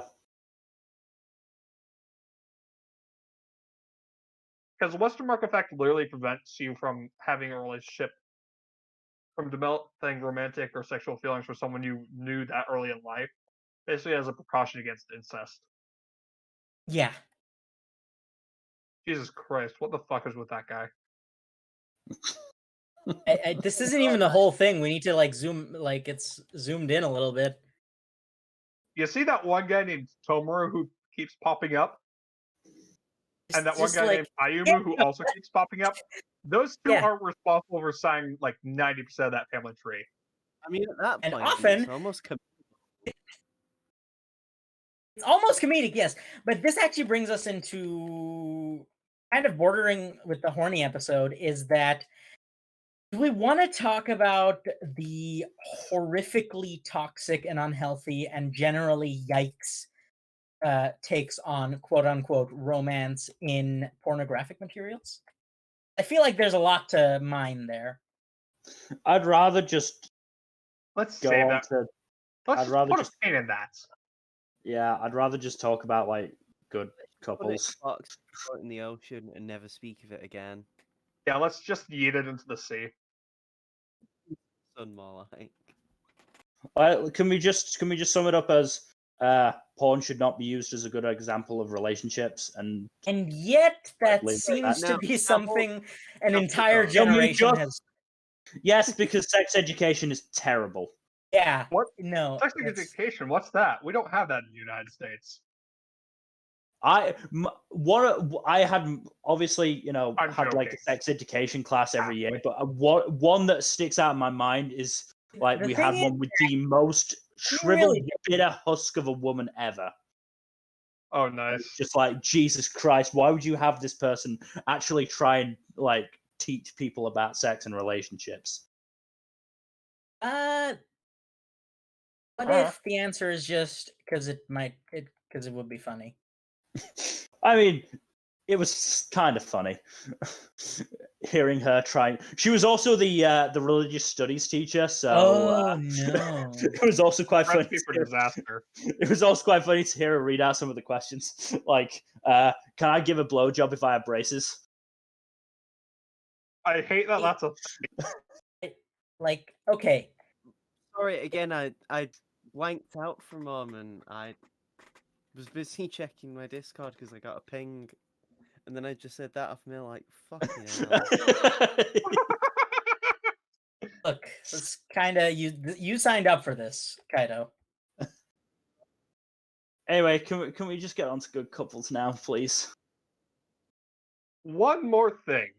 Oh, I'm not going to say anything about bad couples, but I will say that with regard to shonen series, the quality of the romance overall in the series is generally proportional to the amount of it there is in the series, for the most part. Like Naruto got kind of bogged down in all the relationship shit that happened in it, whereas One Piece has almost no romance in it whatsoever. And by choice on Oda's part. yeah. And the few bits of romance that have actually popped up in the series have actually been legitimately good. Oda is a classic example of an author who recognized that he couldn't write romance and that there was no place in the story for it. And then he did it, but as it turned out, he was actually decent at writing romance. Yeah. Don't talk about Toriyama. I mean, in that sense, he is my inspiration in that I also don't think I'd be very good at writing romance, so I'm just not going to try. Exactly, right? There's no point in doing it if Oh, it's you just do going to turn get the out badly. occasional. Occasionally, you do get people like Will White who are good at writing romance, but they just don't realize it, and as a result, they make us deal with. I mean, straight books. Will White wrote a really good romance, and it very possibly could have just been by accident. It was entirely by accident. He's that's admitted the as thing. much. Like a lot of authors who don't want to write romance or don't focus on it wind up turning out some good romances somehow. Like Toriyama, even though we give him shit for like his terrible writing of most relationships, actually wrote a good Deservedly relationship so. between Gohan and Videl. That was like a genuinely good romance. The problem with Toriyama is that he's got a bit of a satellite love interest thing going on that I'm not a fan of, in that every female character loses all agency once they are absolutely, confirmed in a Yeah. relationship, and that's just like... With the sole exception of 18, it appears, so far. Yeah, but that's because, let's be real, the alternative is Krillin. Yes, no, Yeah, the alternative is Krillin, and like... Yeah. No, I get what you're Krillin. saying. I don't think I need to say anything more. Yeah, So but couples we like. yeah, couples we like. Well, I mentioned Brooklyn Nine-Nine earlier. That was Jake a good and one. Amy is a really good couple. Yeah, it's extremely good. Lovely, wholesome, cute relationship. So it does start out in a... Yeah, decidedly... The first season doesn't handle the relationship. Yeah, not just the relationship. Jake is kind of like really sexist in the first season. I do appreciate that they made him better. They made him better, but the constant title of your sex tape jokes is just like, I'm pretty sure that's just legally sexual harassment. At least they transformed it into an actual funny running gag about just someone saying something that came out wrong. saying something that could easily be determined as innuendo. So it transformed from a kind of sexist running gag to an actual funny "that's what she said" type joke. Another good couple in Brooklyn Nine-Nine, Holt and Kevin. That one's really nice. It's nice and also like a pleasant change of pace. Yeah. It is. It doesn't fit any stereotypes whatsoever, despite it being a partially because neither of the men involved is a remotely stereotypical character. Both are It helps out, intelligent. like character. Both are very like really intelligent. What's the word? Intellectual types, and also very straightforward and often stoic. And that really makes for like an interesting dynamic because they get each other so well, but also like they're nowhere near flamboyant in the way that is stereotypical for gay men to be in American culture. So the fact that they're like the literal opposite of that might say some things, but I don't really like. I don't know what. I don't know, but it's a good relationship, is what I'm trying to say. Really good, yes. Other good relationships. I will say you and Toko from Bloom Into You is excellent. I mean, if you didn't say it, I would have. So the first one I was going to bring up, also from that season, Sakata and Mai. Yes.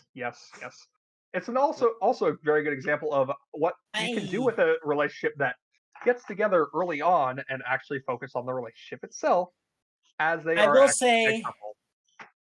he wish it was in a better series. Oh, Boo. hush! Okay, look. Boo. Boo! It's not a bad series. Boo this man. Boo. Boo. But it has a lot. It inherits a lot of the problems of the series it flat out copies. Bakemonogatari, because it inherits so many of those problems. It like so. You know what? I don't. You know what? This is a topic for another time. Okay. Husband does So the good best relationships do exist, though we must say they are unfortunately rarer than the alternative. Yeah, Wave the House Husband. Right? and Like of they're course, not as common as. What were you saying, Kaido? Wave the House Husband does the perfect couple, especially because the main character is voiced by Mill's Oh, favorite fuck voice off. actor. Just fuck off. When the Who House did he Husband say? actually is really good. It's Kenjiro Suda. Kenjiro Suda is going to be voicing the main character in the anime. Of what? Where Way the of the house House husband. I mean, let's be fair. Of all of the Kenjiro Suda typecasts, at least that one makes sense, right? Yeah, it does. It's But kind of hard also, to argue with Will. what Kaido keeps forgetting is that I don't have to hear Kenjiro Suda. It's a Netflix series, so I can just watch it dubbed straight away. Yeah, doesn't three get- three seasons later. Coney, hope- I it's Way don't of the care. House Husband for the 5th time. It's getting an anime this year. Fukushudo, if you're a weeb. For Japanese. Yes. Yeah. There's no Japanese people, they don't exist. It's only weebs. Just like birds don't exist. Yes. I'm not even gonna get into that particular corner of Reddit. So other good couples. And Kageyama. What was that? He said Hinata Hinata and Kageyama. The slash shipping. I mean, I was going to bring up jokingly Deco and Todoroki at some point. Honestly, like most, like you could ship Deku with either Todoroki and or Uraraka, and you would have Or a nice if ship. or if you're actually cultured, both of them. Yes, no, Yes, the true. correct answer is a OT3. Yes. I'd rather Now, not both. ship Deku with Uraraka because she, like, not only has their relationship literally not gone anywhere, but like, I feel like it also just kind of diminishes her character. I mean, let's be real. Like, if Horikoshi decides to actually focus on that relationship and actually develop that, and actually gives Ochako some actual screen time, that has the potential to be good. Potentially, That would maybe. require Horikoshi to give a female was- character screen time, and we know how he feels about that. I was gonna make a He's joke done it in before, Flash. and he has done well when he has done it. I was I think gonna it's make a most the Jump editorial staff is being sexist. Oh, right. bad. That's what I should have said. Is like that would require a female character to get screen time, and we all know how Jump feels about that. I was gonna make a joke about a Flash pairing in My Hero, but I won't because it's genuinely cursed. Shigaraki and Deku. No, Deku and Bakugo Bakugo. and Deku. give you think of Boku no Pico vibes. Oh don't god, want Koto and Deku. No, All Might and Deku. Oh God! Oh That is god. also cursed. Fuck off with that. But yeah, no. One of my favorite pairings is currently Senku in Science. I think that's a very nice pair. Deku, strikes me as some degree of asexual. Oh, you know honestly. what? We should probably have a.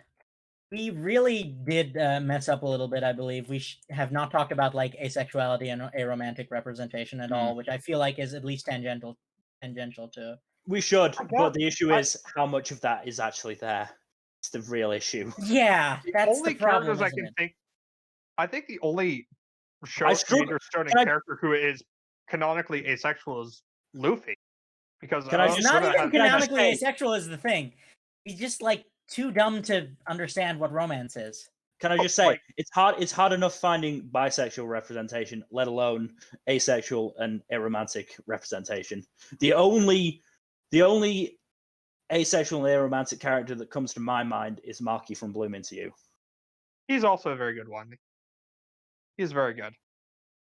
I really like him. He's a great character. He is a fantastic character. Then there's and even beyond that, there's getting into the whole issue of NB people, trans people. It's like Mhm.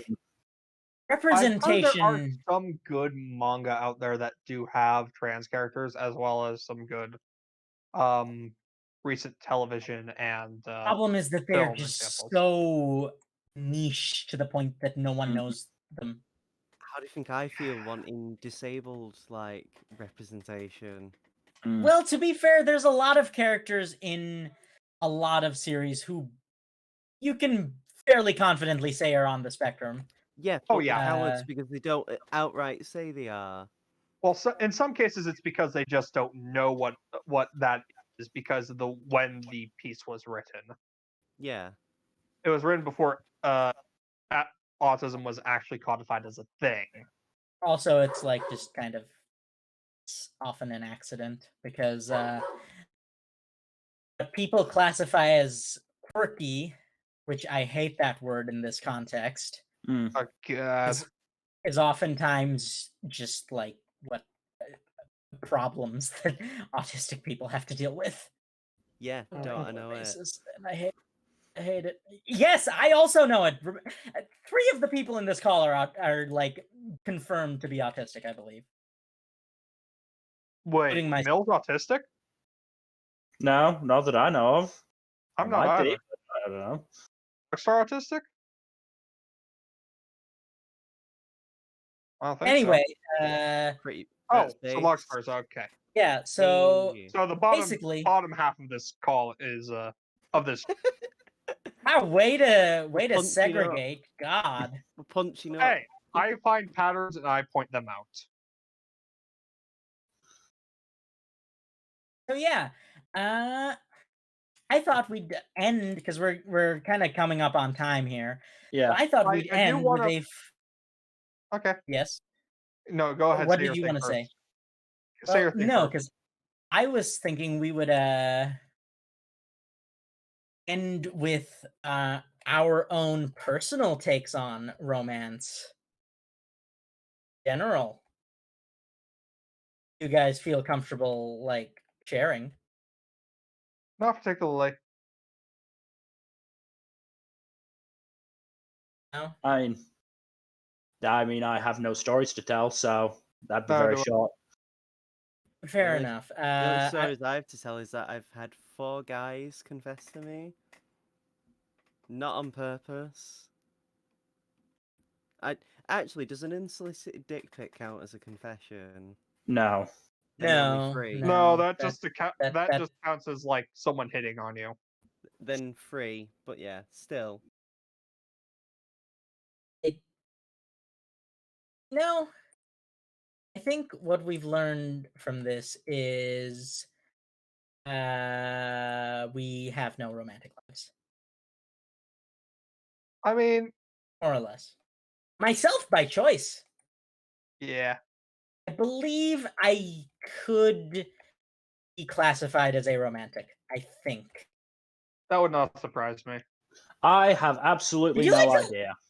Would you like to elaborate on that statement, Jack? Why would that Every not time you've surprise you? talked about everything you've told me regarding romance and sexuality throughout the time we've known each other has led me to the conclusion that you are somewhere on the A spectrum. You know what? That's fair. Anyway, what were you gonna say, Jack? Before I made things horrifically awkward, which at least in part fulfilled my goal. Why was that your goal? Because Why? we, is like sometimes they need to see us suffer. We need to remind ourselves that we can bleed. Tell me, do you bleed? Yes, I believe we've just demonstrated that, at least in a metaphorical sense. Okay, well, I was going to say something regarding just how some some series handle romance a lot better despite not being focused on it than actual common romance series, which is Also, all kinds of funny and hilarious and Tony, ironic. I hate that you brought that series up. Never speak of that series again. I don't even know what that is. I'm I'm about not to sure I search want it. to. I'm It's not sure I want.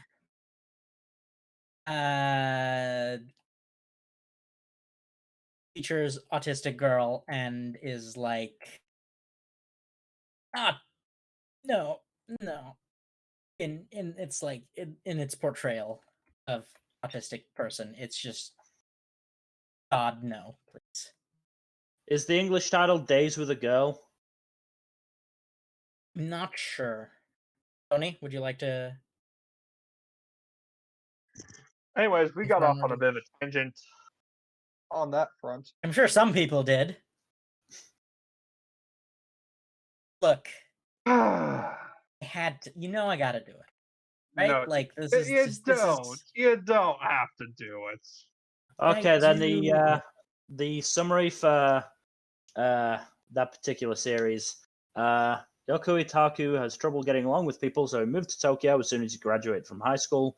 He now lives alone, making a living by delivering newspapers and drawing doujinshi, though people totally ignore his non-erotic works. Oh no. One day, a girl named Sato Megumi suddenly shows up at his door, claiming that she came all the way from Totori to meet him because she's a big fan of one of his doujinshi. It ends up that she has faced many hardships herself, and with no intention of leaving, she ends up living with him. It's Yeah, that doesn't sound good. Let's. yeah, and that doesn't really even get into why it's bad. I don't know, and I don't think I want to know. Mm. It's Tony, what you consider good and what people have told you they consider also good what is a you've very, heard a lot very of wide spectrum. Tony. You had heard that redo of a healer was considered good. Who the fuck thinks that's good? Oh, A you lot know of who- people. Cody, You you know know who who thinks that's thinks. good, Jack. You Tony, know are you the friends people who with think Shield Hero Blaine? is good. We're getting lost in the weeds here. Let's actually end on an actual talk about romance. The all-time classic romance trope, the love triangle. That's not a triangle. Sometimes it is. Usually it's not. Camus could always square off this triangle. You know what's interesting? Can I just say, like, I saw a very good picture about this. Love triangles are not usually a triangle. It's usually just a corner that the woman is backed into. That's I hate how right that is. Or the it's guy. disturbingly appropriate. No, Maybe the do you know what's ironic? I believe, and correct me if I'm wrong here, but I believe A Midsummer Night's Dream, which is all sorts of fricked up, is in fact a proper love triangle, like a triangular love triangle. Yeah, funny thing is, to make an actual love triangle, you need at least one LGBT person in there. No, no, no. So that would be if everyone is into everyone else on the triangle, which is not which is not what me and Mill are talking about. I believe what we're talking about is the one where person is into another person who is into another person who is into the first person. Yes. Yeah, and at least one of those people has to be gay. The love Otherwise, train. Love Not triangles cannot. necessarily. yeah, Does- yeah. Hang on, I'm look. I'm bad at math. Someone. Love triangles I think cannot exist without at least one LGBT person. It doesn't matter if it's bidirectional or not. Yeah. You're thinking Like of a say love square. like Fuzzy. say if you've got Okay, yes, I may be Yeah. thinking of Yeah. one with more corners. Square Yeah. can be all straight. so you've people. got a girl at the top who's interested in a guy at bottom right. You've got a guy at bottom right who's interested in a girl or guy at bottom left, and then the girl or guy at bottom left is interested Okay, in okay. the Now I girl at understand. top. Yes, now I understand. That there's got to be at Hey, least then one. what is a Midsummer Night's Dream? It's a square. Oh, It's a love square. yes, because there's 4 people involved. Right. Okay, never mind then. I'm dumb. Carry on. This has been established, yes. This is known. This is a known quantity. Yes. Yes. Bidirectional, mean, not bisexual, which also can happen in love triangles, believe it or not. Mm-hmm. Hey, bisexual people are real. Who knew? I know. Fiction rarely treats them as real, which is really dumb and really weird. And really bad in general. Try and think of bisexual characters. Off the top of my head, Loki, Who? Deadpool, also. Who else? Is Loki actually bisexual in the MCU though? In the MCU, not canonically. In comics, he's Like canonically bisexual. The comics, enough. yes, but in the MCU, I don't think we have any indication. No. We don't have any That's what I mean. indication. Loki I mean- hasn't really had any romantic or sexual relationships in the MCU, though, so that's. I mean, we don't I mean, have. So apparently, in China, he's marketed as being in some sort of ship with Thor. So yeah, and Oh yeah, we Second didn't talk about these step come up- sibling relationships on this podcast. Let's Do we not. I feel really like have that's to? No, we don't. We don't want to. That's the reason why we didn't do it. What are you We don't doing? want not to and do say it. we did. What are you doing, step mod? Let's just not and say we did. Yeah. Anyway, yeah. We did talk about the most classic of all classic romance tropes. Love at first sight, which is really dumb and really weird and really bad. I mean, we 90% talked of the about it. time. We talked There's about it a little actually- bit because we talked about well- Tonikawa, which is basically that. That's There's half a meat word cute, for though. love at first sight. In fact, What? it's called lust. Mm. Because let's be real, if you fall in love with someone at first sight, you're not exactly thinking about their sparkling personality. No, Mm. 99% of the time, that's just because you are attracted to them physically. Mm-hmm. Look, people be horny.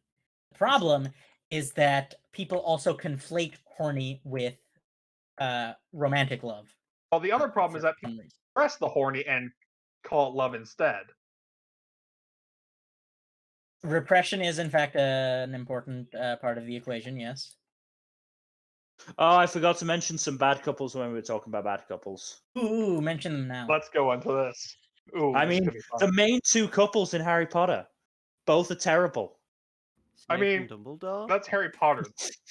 Yes, that's also a terrible, terrible relationship. I was gonna make another one, but that would actually be a bit like bad to mention. Do it. I Do was it. gonna say J.K. Rowling and LGBT people. Ha! Ooh. I feel like we shouldn't say is that fucking on the savage. stream because, like, I feel like that's liable No, for a fuck defamation TERFs lawsuit. and J.K. Rowling is a TERF, so fuck TERFs. I mean, Fuck it. yes, but like, we can't afford it if she sues us. Why would she care? We're so obscure. We have our viewers are in single digits, dude. What the fuck are we gonna do? What the fuck is If she? she sues us for defamation, she has to prove that she actually lost profits from what we said, and there's no way she can do that. That's a fair point. So fuck TERFs and fuck J.K. Rowling because she is a TERF. Exactly. Also fuck Graham Linehan. Fuck that dude. Also a TERF. I Well, don't even not a know who TERF. that is. Creator of Father Ted and IT Crowd, which are two very popular British shows. Haven't watched either. Barely heard of them. I don't like They are Father good. Ted. They are good, but they have been now ruined by that guy. So Yeah, no, I used to like Father Ted. Speaking of good series that are retroactively tainted by their creators, Firefly and Buffy the Vampire Slayer. yeah. Yeah, but we've kind of known for a while that Whedon was. Yeah, but we didn't know the exact extent of it. And now we do. Fuck Joss Whedon. We didn't, but I feel like we should have. I feel like mean, there were. I mean, speaking of that, I'm actually looking at getting rid of my Toriko volumes because of the Good author. idea. Oh yeah, we should talk about Buffy the Vampire Slayer because most of the romances in that were also really awful. I mean, Okay, at this yeah. point, I'm starting to feel like we're gonna need another episode. We can, we'll just do a part 2 next year. We Yeah. can just do a part 2 next year. I thought you were gonna say I tomorrow. feel like it might be worth it to do a part 2. You know what? As it stands, how long have we been going, Logstar? Got numbers on that? 2 hours 11 on the thing I can see. Yeah, it's been a it's little not- over. Okay. What I'm getting from this is probably time for us to call it a day. Thank you, everyone, for joining us on this potentially ill-advised episode of the Paradox Hour. Yeah. Thank you. Oh, maybe we can do the part 2 on White Day. Oh, you're When's right. We that? can go full weeb. Yeah. When's that? It's probably sometime in March. I'm not sure. We'll look that up. White Day, aka a day that is completely irrelevant to everyone in this call. Sunday Yep. 14th. Because- Already March Of March. 14th for military anyway. Oh, it's Anyway. exactly a month after Oh, Valentine's Day. No, it's right, it's February. Ignore me. Yeah. So yes, thank you everyone for joining us, and for anyone who has not realized it at this point, please turn your attention to the hearts on the screen and think of the concept of loss. Fuck you. Fuck off. Fuzzy, you say that. I'd recommend you check the cultured chat in the Hive of Scum and Villainy after this. Look, Lost is the worst meme. It's a dumb meme. hard. Fuck blame off, Kaido. Kaido. Fuck off. That is first. We will not. Oh, good lord, no, no, no. I'm just gonna very quickly purify that chat. No, Thank you. no, no. We are deleting this. No, no, no, no. Give me a second Anyways. just to find the right thing. All right, Yes. we're gonna just end this before it devolves into us screaming in horror at what Kaido posts. Thank you so much for joining us. Please give us a like and a follow, and please tune in next week when we will be discussing, drumroll please, tentatively Stormlight Archive Book 2, Words of Radiance next Thursday. And then next Saturday is our Winter 2021 mid-season check-in, which I am looking very much forward to because As am XCOM. I'm Oh. not because I'm not on it because I don't really watch seasonal anime unless I'm forced to. Yep. Well, anyways, thank you all so much for watching. Have a good night. Bye-bye.